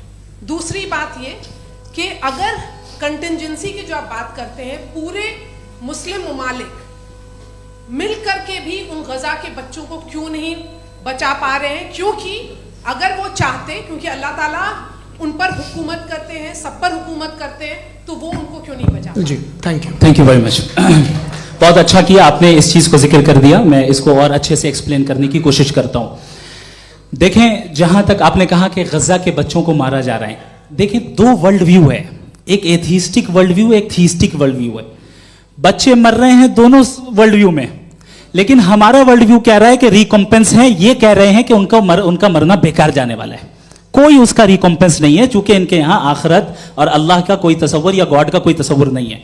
आपने ये सवाल किया कि गॉड मर्सीफुल है, क्यों नहीं रोकता? ये मैंने बताया कि ये मिसकंसेप्शन है लोगों के दरमियान कि गॉड को सिर्फ मर्सीफुल और ओमनीपोटेंट समझते हैं। गॉड के सिर्फ यही 2 एट्रीब्यूट्स नहीं है, गॉड के कई सारे एट्रीब्यूट्स हैं, उनमें से अल हकीम भी है, उनमें से ऑल वाइज भी है, ऑल नोइंग भी है। लिहाजा अगर इस दुनिया में किसी को तकलीफ आ रही है और गॉड उसको नहीं रोक रहा है, वो इसलिए नहीं रोक रहा है चूंकि इंसानों को फ्री विल दिया गया है। ठीक इसी तरीके से अगर एक डॉक्टर किसी छोटे बच्चे को इंजेक्शन लगा रहा है, उसे तकलीफ पहुंच रही है, उसके लिमिटेड पर्सपेक्टिव के एतबार से यह गलत हो रहा है और डॉक्टर बुरा है, लेकिन जब आप ब्रॉडर पिक्चर को देखेंगी, आपके और हमारे पास सिर्फ एक पिक्सल है, हमें इतना नजर आ रहा है कि गजा में कत्ल हो रहा है, लेकिन इसके पीछे कितना रिकॉम्पेंस उनको मिलने वाला है, पूरा पिक्चर गॉड के पास है। तो एक पिक्सल से आप पूरे पिक्चर को कभी भी जज नहीं कर सकती। आप इसमें कुछ जोड़ना चाहेंगे? आपको कुछ बोलना है इसमें? भैया आपने बहुत अच्छा जस्टिफिकेशन दिया, या आप वो जो वहाँ के प्राइम मिनिस्टर इजराइल के उन्हें भेजिए, वो बहुत खुश होंगे। आप जस्टिफिकेशन दे देना कि अगर गॉड नहीं है तो बच्चे क्यों मर रहे हैं, आप बताएं। वो ये सवाल पूछ रहे हैं कि अगर आप ईश्वर का अस्तित्व नहीं मानते हैं तो उन बच्चों की मौत को आप कैसे इंटरप्रेट करते हैं? भाई ये दुनिया जो है, जो ताकतवर लोग होते हैं वो एक नाइंसाफी करते हैं। तो ये अच्छा काम है आपके नजदीक, तो नेचर नाइंसाफी पे मबनी है। अरे मेरे भाई, आप नेचर की कहाँ बात कर रहे हैं, तो इंसान की बात जी, कर। तो फिर जब मैं इंसान की बात कर रहा था, आप नेचर की बात करने लगे। क्रॉस एग्जामिनेशन नहीं, हाँ अब आप मुझे बोलने नहीं देंगे तो अलग बात है, आप बोलिए, मुझे कोई जल्दी नहीं। जी नहीं, ये क्रॉस एग्जामिनेशन मुझे बोल तो लेने दीजिए। जी बोलिए। क्या बात ये है कि ह्यूमन सोसाइटी तभी साथ में रह सकती है जब वो मोहब्बत से, एकता से, एक दूसरे के एहतराम करके रहे। इसके अलावा पॉसिबल नहीं है, अकेले तो इंसान रह नहीं सकता। वहाँ पर कुछ लोग हैं जो फाउल करते हैं, वो फाउल हमेशा से तारीख में होता आया है। आज ये हो रहा है, जो हो रहा है बहुत बुरा हो रहा है, बहुत जालिमाना है, बहुत जाबराना है। उसको आप कहें कि ये बच्चों को कॉम्पनसेशन मिल जाएगा या इसकी इंजेक्शन है, इंजेक्शन तो हेल्थ के लिए दिया जाता है। आप ये कह रहे हैं कि ये बच्चों की जो धज्जियां उड़ रही हैं ये इंजेक्शन है, ये टेस्ट है, ये टेस्ट है, और उस टेस्ट में उनको ऐसा रिकॉम्पेंस मिलेगा जो आपके तसव्वुर के बाहर है। ये आप 3 बरस के बच्चे को बारूद से उड़ा के टेस्ट ले रहे हैं, वाह।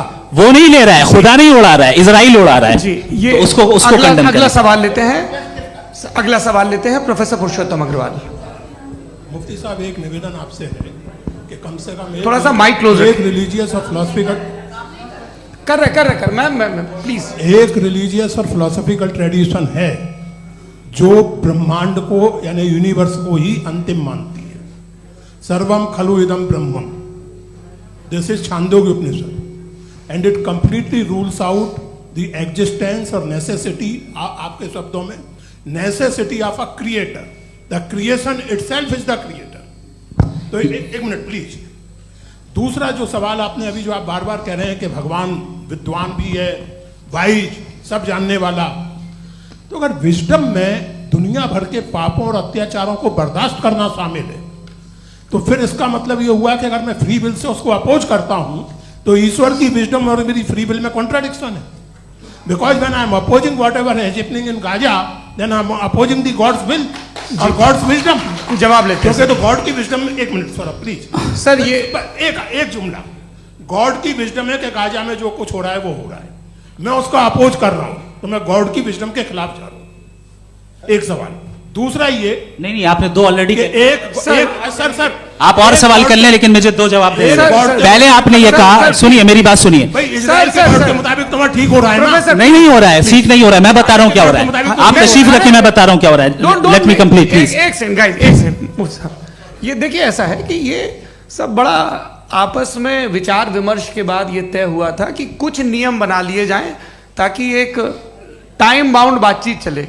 और भाई साहब, आप बड़ा जरूरी काम कर रहे हैं, लेकिन कैमरे के फ्रेम में आके उस काम को गड़बड़ कर दे रहे हैं। ठीक है गुरु, अब मेरे को कहीं का गुस्सा कहीं निकालना था, सॉरी। नहीं, कोई गुस्सा नहीं है जी। तो प्रोफेसर ने सवाल पूछे, आप उनके जवाब दें, और थोड़ा ये सब लोग थोड़ा ख्याल रखें भाई, सवाल संक्षिप्त रखें जी। आपने दो सवाल किया। सबसे पहला ये कहा कि हमारे पास ये कॉन्सेप्ट है कि ये यूनिवर्स खुद नेसेसरी बीइंग है, creation itself is the creator. How irrational is this कि मैं एग्जिस्ट करूंगा बाद में, लेकिन अभी एग्जिस्ट कर भी रहा हूं, यानी एक ही टाइम में एग्जिस्ट भी कर रहे हैं, नहीं भी कर रहे हैं। This is not true. दूसरी चीज आपने कहा कि अगर इजराइल में, सॉरी माफ कीजिएगा, Israel doesn't exist, occupied Palestine में अगर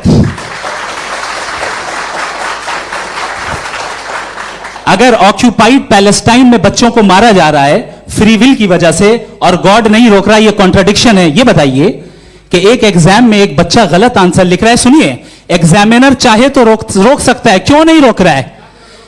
ये कॉन्ट्रडिक्शन है, ये कॉन्ट्रडिक्शन नहीं है।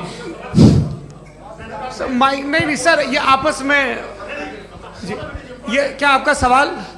माइक दीजिए। फ्री विल दिया गया है टेस्ट के लिए, अकाउंटेबिलिटी के लिए। अगर फ्री विल नहीं होता तो आप कहते हैं हमें रोबोट बना दिया गया। नॉट मिसरिप्रेजेंट माय पोजीशन, आपकी जो भी पोजीशन, मैं अपनी फ्री विल के नाते, अपने ह्यूमन विजडम के नाते गाजा में हो रही अत्याचार का विरोध करता हूं। बिल्कुल करना चाहिए। के हिसाब से मैं गॉड की विजडम का विरोध कर रहा हूं? बिल्कुल नहीं, जो हो रहा है गॉड, बिल्कुल भी नहीं, बिल्कुल भी नहीं। उसका वहां पर गाजा में कत्ल होना ये इंसानों के गलत इस्तेमाल का नतीजा है, फ्री विल के इस्तेमाल का नतीजा है। गॉड इसका हुक्म नहीं देता, उससे रोकता है। यही तो मसला है ना, आपके लिए कॉन्सेप्ट क्लियर नहीं भाई, आपने तो बताया था इंजेक्शन लगाने से बच्चे को तकलीफ होती है, ये इंजेक्शन लगा। सर आप ऐसे रेटोरिक स्टेटमेंट दे तब तो कोई मसला नहीं समझते रहेंगे। This is a rhetoric statement, this is not a logical argument sir. I am sorry, I am sorry. आखिरी 30 मिनट बड़े मुश्किल होने वाले हैं जी। मुफ्ती साहब आगे बैठे हैं, इनको माइक दीजिए। हाँ तरुण, माइक आप अपने पास रखिए, आपको कैमरे का फ्रेम पता है जी। सबसे पहले दोनों को मुबारकबाद। एक सर अपना आप नाम बता दें। आप अमेरिका में शिकागो में रहते हैं, इतना मुझे याद है। बताया आपको, यासिर नदीम अलवाजदी मेरा नाम है। जावेद सर, आपसे एक क्वेश्चन है इन्फिनिट रिग्रेस के ताल्लुक से। एक हाइपोथेटिकल सिनेरियो है, मसलन अगर आप सर माइक थोड़ा सा प्लीज क्लोज रखिए जी। अगर आप शायर इसलिए हैं कि आपके कोई उस्ताद शायर थे, और वो इसलिए शायर थे कि उनके कोई उस्ताद शायर थे, और इसी तरीके से हम माजी में पीछे चलते चलते चले जाएं और कहीं ना रुके, तो माफ कीजिएगा आप कभी शायर नहीं हो सकते। लेकिन आप शायर हैं, आपका शायर एग्जिस्ट करता है, इसका मतलब ये है कि आप कहीं ना कहीं रुके हैं। तो मेरा सवाल ये है कि क्या आप इन्फिनिट रिग्रेस ऑफ कॉजेस को लॉजिकल फैलेसी मानते हैं या नहीं मानते? हाँ या ना? मैं इन्हें लॉजिकल फैलेसी नहीं मानता हूँ, लेकिन मेरा प्रॉब्लम यह है कि जब मैं नहीं मानता हूँ तो I will continue with this logic जो फैलेसी नहीं हो। आप एक जगह रुक जाते हैं जाके, आप कहते हैं ये गेंद कैसे बनी, ये जजीरा कैसे बना, ये समंदर कैसे बना, ये ज़मीन कैसे बनी, और अचानक गॉड पे जाके आपको ब्रेक लग जाता है। एक बार आप सवाल नहीं करते कि भाई इनको बनाने वाला तो इनसे भी कॉम्प्लिकेटेड होगा, वो कैसे बना, उसके बारे में आपने इत्मीनान कर लिया, वो हमेशा से है। तो अगर आप उसे हमेशा से मानते हैं तो फिर ये मान लीजिए कि कायनात हमेशा से है, क्या तकलीफ है? हम वजूद में नहीं आते जी है? हम मौजूद नहीं। अच्छा सर क्यों नहीं हो मैं बताऊं प्लीज प्लीज। जैसे मैंने मिसाल दी आपके शेर, आपका शेर कभी वजूद में ना आता अगर शायर इसी तरह चलते रहते हमेशा। जी माइक मेरे ख्याल से एक सेकंड, इन्फिनिट रिग्रेस का कॉन्सेप्ट क्लियर नहीं हो पाया, ऐसे रहने दें, लेट्स मूव ऑन सर। ठीक है, हाँ थोड़ा सा मॉडरेटर का भी ख्याल रखें। नहीं आपने तो रखा है, आपने रखा है। यहाँ पे गौहर रजा साहब हैं, वो भी एक सवाल पूछना चाहते हैं। माइक नीचे से ऑन कर दिए नीचे। पहले तो ये कह दूं कि मैं उन बच्चों से शर्मिंदा हूं जिनको गजा में कत्ल किया गया, क्योंकि हमारे होते हुए कत्ल किया गया। लेकिन उससे ज्यादा शर्मिंदगी इस बात से हुई कि मुझे लगा कि मुफ्ती साहब उसको जस्टिफाई कर रहे हैं। बिल्कुल भी नहीं, आप बहुत ही गलत, मुझे लगा मैं गलत हो सकता हूं, बिल्कुल गलत। मैं सवाल पूछ रहा हूं, सवाल मैं सवाल पूछ रहा हूं। मैं जावेद भाई से डिसएग्री करता हूं। एक सेकंड देखिए, अगर देखिए ऐसा एक सेकंड आप सर वेट अरे आप कुछ मेरे पहले मुझे अपनी बात कह लेने दीजिए। अगर ऑडियंस तय करेगी तो फिर मॉडरेटर का मतलब नहीं। मेरा आप सबसे ये कहना है, ये बहस दो लोगों के बीच में है, एक तरफ मुफ्ती साहब, एक तरफ जावेद साहब। पिछले 1.5 घंटे से ये लोग अपने अपने तर्क रख रहे हैं। आपकी इनसे इत्तेफाकी हो सकती है, ना इत्तेफाकी हो सकती है। मेरे उस्ताद मुझे सिखा गए हैं कि मुखामुखम में असहमति की गुंजाइश बची रहनी चाहिए। अगर मैं आपकी बहुत इज्जत करता हूं गौहर साहब, आपने जो कमाल की किताबें लिखी, साइंटिफिक टेम्परामेंट, लेकिन मेरी ये गुजारिश है आप सबसे कि यदि आप इन लोगों ने जो बोला उन पर टिप्पणियां करेंगे तो ना वक्त की पाबंदी रहेगी ना वो अनुशासन। आप सवाल पूछ लें, उस सवाल में जो बात आ जाए वो आ जाए। मैं जावेद साहब से डिसएग्री करता हूं, इसलिए जावेद साहब से सवाल पूछ रहा हूं। आपका सवाल जावेद अख्तर साहब से, और सवाल यह है मेरा कि जावेद साहब ने कई बार लॉजिक का इस्तेमाल किया कि साइंस में लॉजिक है और रिलीजन में लॉजिक नहीं है। मेरा ख्याल यह है कि रिलीजन में भी लॉजिक है, लेकिन उस लॉजिक की बेसिस ये है कि आप रुक जाते हैं, जिसका जिक्र जावेद साहब ने बार बार किया, यानी खुदा के तसव्वुर पे आते हुए, गॉड के तसव्वुर पे आते हुए रुक जाते हैं। और इसमें सवाल पूछना मतलब फॉरबिडन होता है। सवाल यह है कि क्या जावेद साहब इससे एग्री करते हैं कि साइंस की लॉजिक अलग है और रिलीजन की लॉजिक अलग है? बताइए सर। देखिए 3 चीज़ें हैं, साइंस है, एक है मंतिक है, इस्तिदलाल है, और एक जो है कुछ भी नहीं है, फेथ है, अकीदा है। मैं अकीदे की लॉजिक का कायल नहीं हूँ। मुझे आप इस्तिदलाल से, लॉजिक से, रीज़न से समझाइए, मैं मानने को तैयार हूँ, मेरा क्या नुकसान होगा। लेकिन ये कि अकीदे पे मैं नहीं जा सकता हूँ। अकीदे का मतलब है कि तुम ये मान लो, सवाल ना करो, ये नहीं। आप सारी बातें करके, बड़ी साइंटिफिक बातें करके एक जगह जाके खुदा के वजूद पे रुक जाते हैं, सरेंडर कर देते हैं। मैं सरेंडर करने को तैयार नहीं। That's all. जी, ये आगे सर बैठे हुए हैं, इनको माइक दीजिए। भाई वो आप पूछना चाह रहे थे ना भाई? हाँ नहीं मैं ये थैंक यू जी। आपका नाम? आसिम इफ्तिखार। आसिम जी, पूछिए। सर जावेद सर से सवाल है कि आपने अपने क्लोजिंग माइक थोड़ा करीब रखिए। अपने क्लोजिंग स्टेटमेंट में ये बात कही थी कि मज़हब का जो फ्यूचर है वो ज़्यादा दिन नहीं जाने वाला है। लेकिन मैं देख पा रहा हूँ कि जो ऑक्सफोर्ड यूनिवर्सिटी की एक स्टडी है 2011 में हुई है, जिसके 50 एकेडमिशियंस ने इसको अंजाम दिया था, उसमें वो ये कहते हैं कि जो फेथ इन गॉड है वो इनबिल्ट है ह्यूमन नेचर के अंदर, जिसको हम कहते हैं फितरत के अंदर शामिल है वो। और वो ये कहते हैं कि अगर कोई ये समझता है कि मज़हब को वो ख़त्म कर देगा तो ये उसकी गलत फहमी है। तो आप इसके बारे में, इस स्टडीज़ के बारे में क्या कहते हैं? ठीक है, मैं उनसे एग्री नहीं करता हूँ। वो कौन से प्रोफेसर होंगे, ऐसा उनके क्या पास डेटा है, इन्होंने डेटा के बेस होगा। डेटा क्या हो सकता है? फ्यूचर का डेटा तो नहीं हो सकता ना उनके पास, प्रेजेंट का डेटा हो सकता है। डेटा आपने सुना 100 साल पहले का बाद का डेटा? मैंने तो नहीं सुना आज तक। तो आज उनकी ये राय है और होगी राय, ठीक है। दुनिया में तरह तरह की राय है लोग, लेकिन मैं समझता हूँ कि वक्त के साथ इंसान ज़्यादा से ज़्यादा रीजनेबल और लॉजिकल होता जा रहा है। आज आप देखिए वेस्टर्न यूरोप में क्या परसेंटेज है नॉन बिलीवर्स की, बहुत हाई। वहाँ चर्च खाली पड़े होते हैं। तो अल्टीमेटली तो इंसान कोई ऐसी बात बहुत अरसे तक नहीं मान सकेगा, चाहे गलत या सही, जो उसे, उसके दिमाग को, उसके जहन को, उसकी लॉजिक को अपील न करे। वो कह रहे हैं तो ऑक्सफोर्ड के होंगे तो कैम्ब्रिज के होंगे, तो मुझे क्या लेना देना।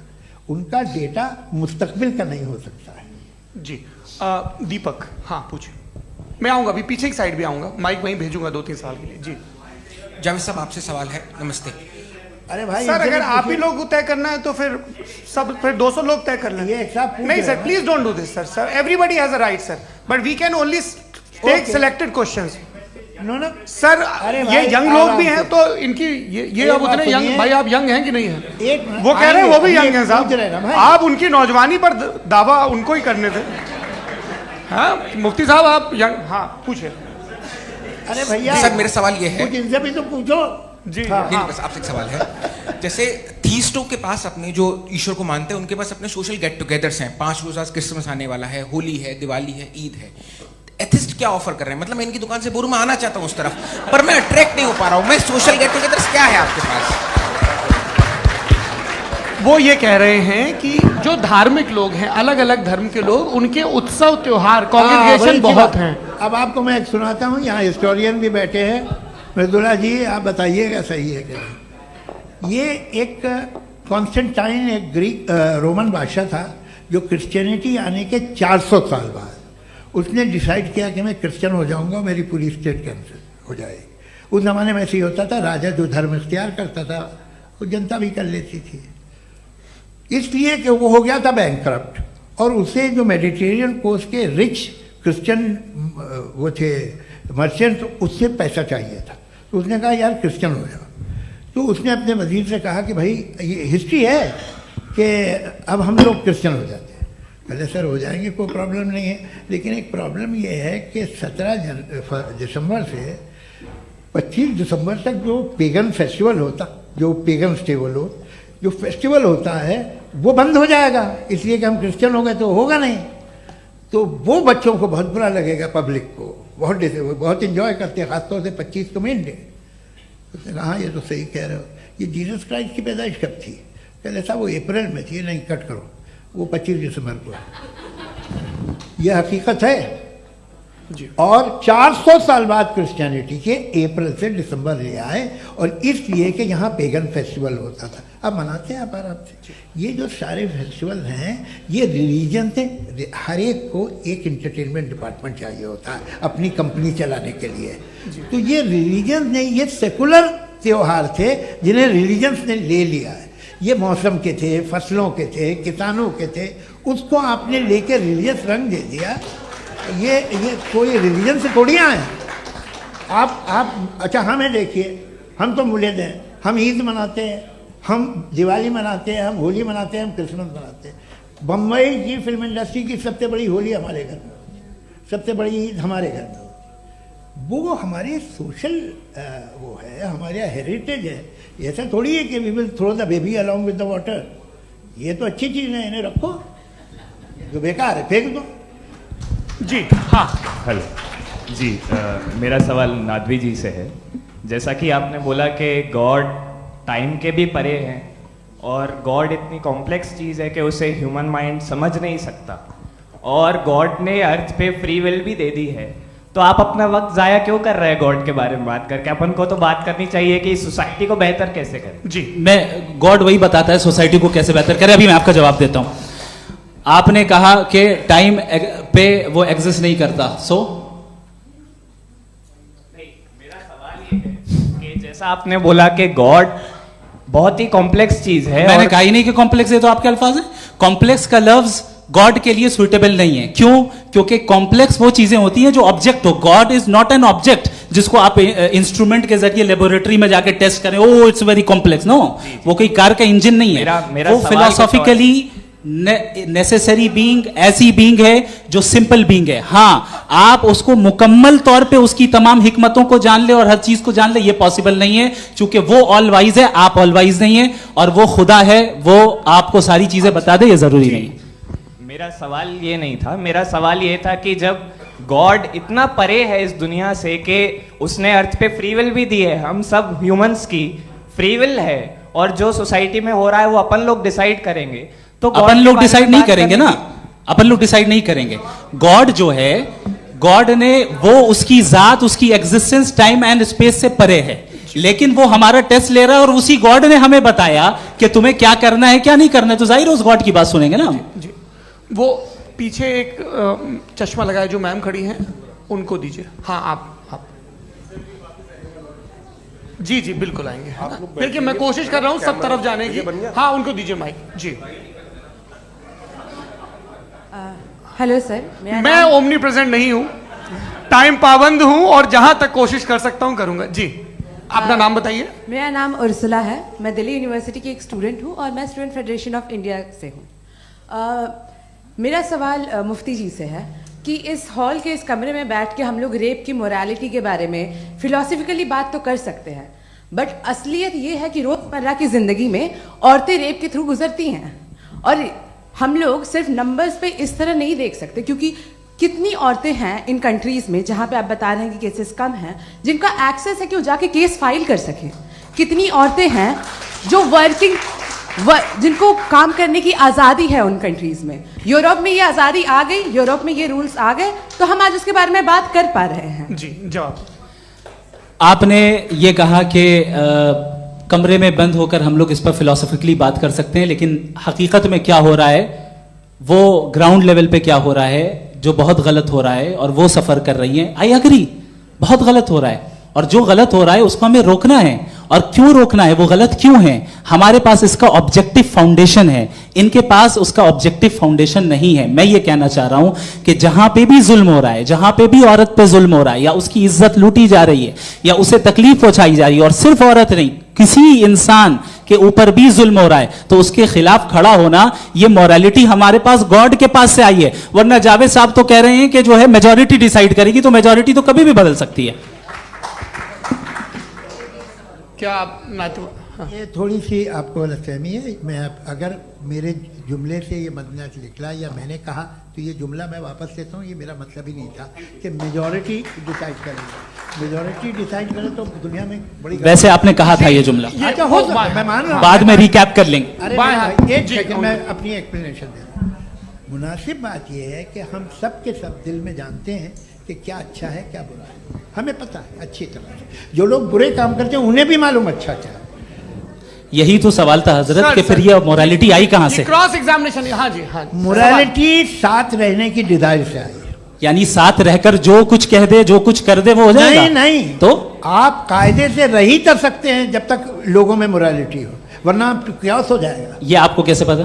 जी हमने देखा ना, जहां मोरालिटी का क्यास हो गया, हम देखते हैं। कहां पे देखते भाई? दुनिया में। आप जो कह रहे हैं, आप कहीं पे अगर गलत हो रहा है इस बहस तो के उसको बाद आप देखिए, आप एपिस्टेमोलॉजी की बात कर रहे हैं, मैं ऑन्टोलॉजी की बात कर रहा हूं। मैं इस बहस के बाद आप दोनों लोगों को चाय पे होस्ट करूंगा, वहां पे क्रॉस एग्जामिनेशन कर लीजिएगा। अभी ऑडियंस का हक मार रहे हैं आप लोग भाई, सर जस्ट लोग हैं आप लोग। और ये भाई ये हाँ उधर आएंगे, जी सर आएंगे। अच्छा सर मेरा नाम लईकुर रहमान है और मैं अलीगढ़ मुस्लिम यूनिवर्सिटी का स्टूडेंट हूँ। और जहाँ तक मुझे पता है कि sir you are also product of Aligarh Muslim University. मैं भी उसी चमन का बुलबुल। हाँ सर, तो बहुत खुशी हुई मुझे जान करके कि मैं आपसे मिलूंगा। सवाल सर, मेरा सवाल यह है, सर सैयद अलैहिर्रहमा का नज़रिया यह था कि खुदा के वजूद को अक़ल के दायरे में रह करके तलाश करना, न कि पूरी तौर से उसका इनकार कर देना। Sir how will you define it? नहीं तो ये तो आप इन्हें बताइए। ये सवाल आपसे खुदा का वजूद साबित कर रहे हैं तो सर आपने इनकार कर रखा है, इस वजह से मेरा क्वेश्चन। उन्होंने यही सर से एक सेकंड, सर सैयद ने यही कहा ना कि अक्ल से आप खुदा के वजूद को साबित नहीं कर सकते, यही कहा ना भाई। वो उन्होंने कहा कर सकते हैं और वो कर दिया गया आज। वो फोन तलाश करना या साबित करना अक्ल से अक्ल से नहीं हो सकता। अरे सवाल तो सुन लीजिए जी। अक्ल से नहीं हो सकता है, यही कहा ना आपने। अक्ल से हो सकता है। अरे वो यही कह रहे हैं भाई, आप बता रहे हो सकता है, वो तो कुछ और। आप अगर सर देखो नौजवान फोन ले लो, वो इतनी कमाल की यूनिवर्सिटी है। अरे भाई दे दो जरा, एक मिनट दे दो भाई, मेरी बात सुनो, माइक पे बोलो ताकि जो लाखों लोग देख रहे हैं। माइक दे दो ना। अरे देंगे ना माइक, तुम ठहरो तो।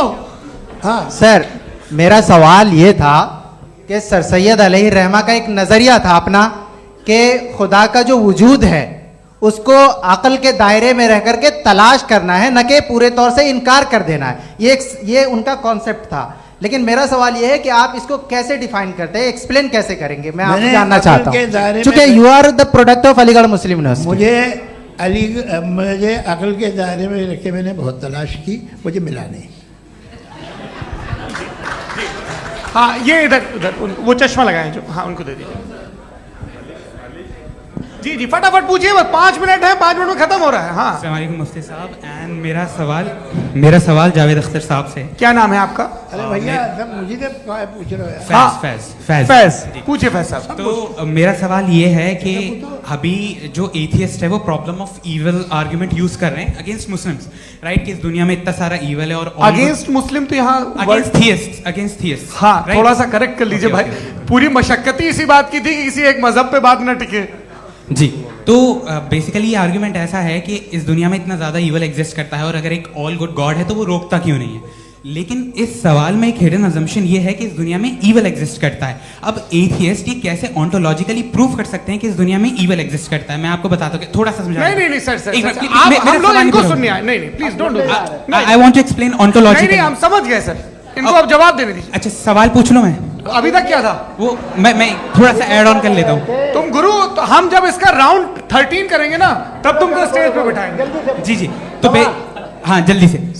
तो देखिए एथियज्म के हिसाब से सब कुछ रैंडमली बन गया है, सब कुछ एटम्स और मॉलिक्यूल्स है। एक पत्थर में और मुझ में सिर्फ इतना फर्क है कि हम लोग एटम्स और मॉलिक्यूल्स का अलग अलग रीअरेंजमेंट है। अब एक पत्थर को कोई इंसान तलवार से 2 टुकड़ों में काट दे या मुझे, according to atheism it is same, there is no evil and good according to atheism. जी अच्छा, फैज साहब का सवाल ये है कि हाँ कोशिश भी करते तो इससे गलत सवाल नहीं कर पाते। एक लाइफ फॉर्म है और लाइफ फॉर्म में फीलिंग्स हैं, मतलब लाइफ फॉर्म सुनता है, देखता है, टेस्ट कर सकता है, फील कर सकता है, तो उसकी जो ये जो क्वालिटी इस बबल में आ गई हैं वो जानवर में भी है, इंसान में भी है। तो जाहिर है कि उसे कोई तकलीफ पहुंचेगी, तो चूंकि उसके पास वो सेंसिटिविटी है तो मैं करेगा। पत्थर में वो सेंसिटिविटी नहीं है। तो ये क्या सवाल हुआ कि अगर पत्थर को काटा तो पत्थर को तकलीफ नहीं होती, तो आपको काटे तो आपको क्यों तकलीफ हो? बैठ जाइए। जी हाँ, अगला सवाल। हाँ पूछे जी जावेद अख्तर साहब। अरे भैया सब आप लोग मुफ्ती साहब को छोड़ रहे हैं, तो मेरे ही पीछे पड़े हैं क्या? फिर चलो बोलो भाई। You asked how God can exist when children die in Gaza. हाँ? You asked how God can exist when children die in Gaza, and you also mentioned the rise of atheism in Europe. But the same events also are leading many atheists and non-believers to turn towards faith.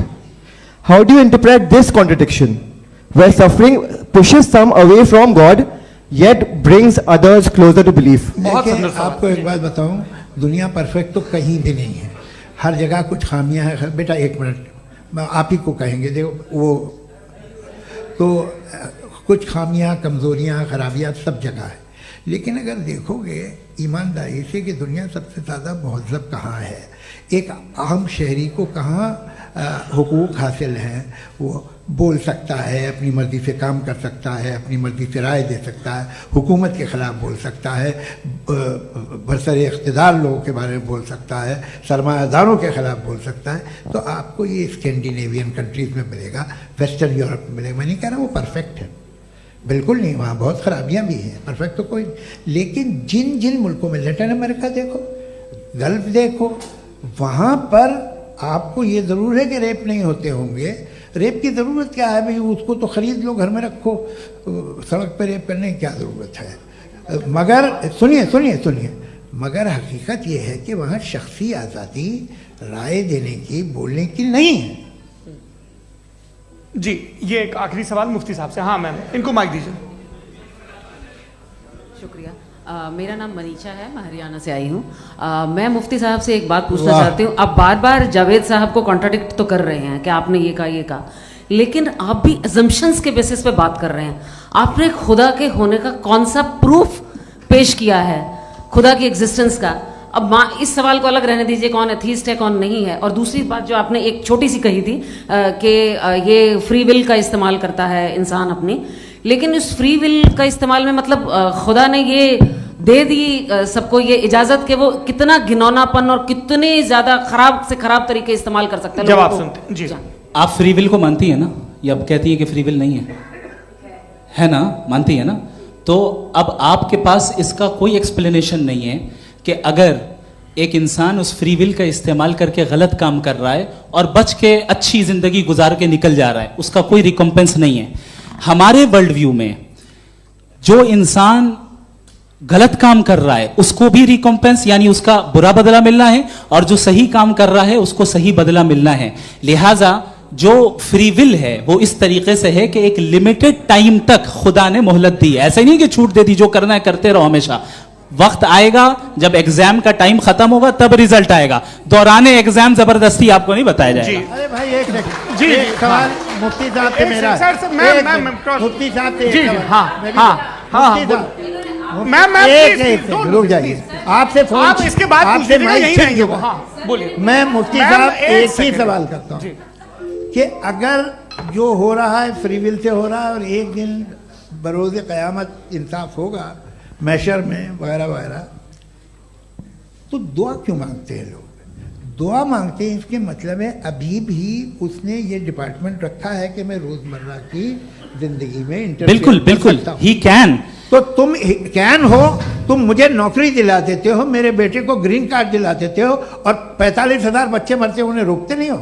नहीं, तो क्या आप ये कह रहे हैं कि इस दुनिया में जालिमों को कभी पकड़ ही नहीं होती है? अरे जो भी पकड़ होगी वो बच्चे रोते हैं। बिल्कुल, देखिए मैंने अपने ओपनिंग स्टेटमेंट में यही कहा था कि जनाब जावेद साहब सिर्फ इमोशनल आर्गुमेंट देंगे। This is an emotional argument. ये छोटे मोटे इसके पीछे का रीजन मैंने बताया क्या है। देखिए मैं बार-बार यहाँ पर मंच से आप लोगों को सज्जनों इसलिए कह रहा हूं ताकि थोड़ा सा आपके कॉन्शियंस पे जोर रहे कि आपको ऑर्डर बचा के रखना है। वक्त तय हुआ था, ये वक्त पूरा हुआ, आपने इतने धैर्यपूर्वक सुना, मैं आप सबका बहुत बहुत शुक्रगुजार हूं। यदि इन दोनों विद्वानों की इच्छा होगी तो कभी हम इस बातचीत का राउंड 2, राउंड 3, यही तो देखिए खूबी है इंसान की कि बहस मुबाहसे में वो पड़ा रहता है। आप लोगों ने बड़े धैर्य का परिचय दिया, बहुत बहुत शुक्रिया। इसी के साथ ये बातचीत यहाँ पे समाप्त होती है।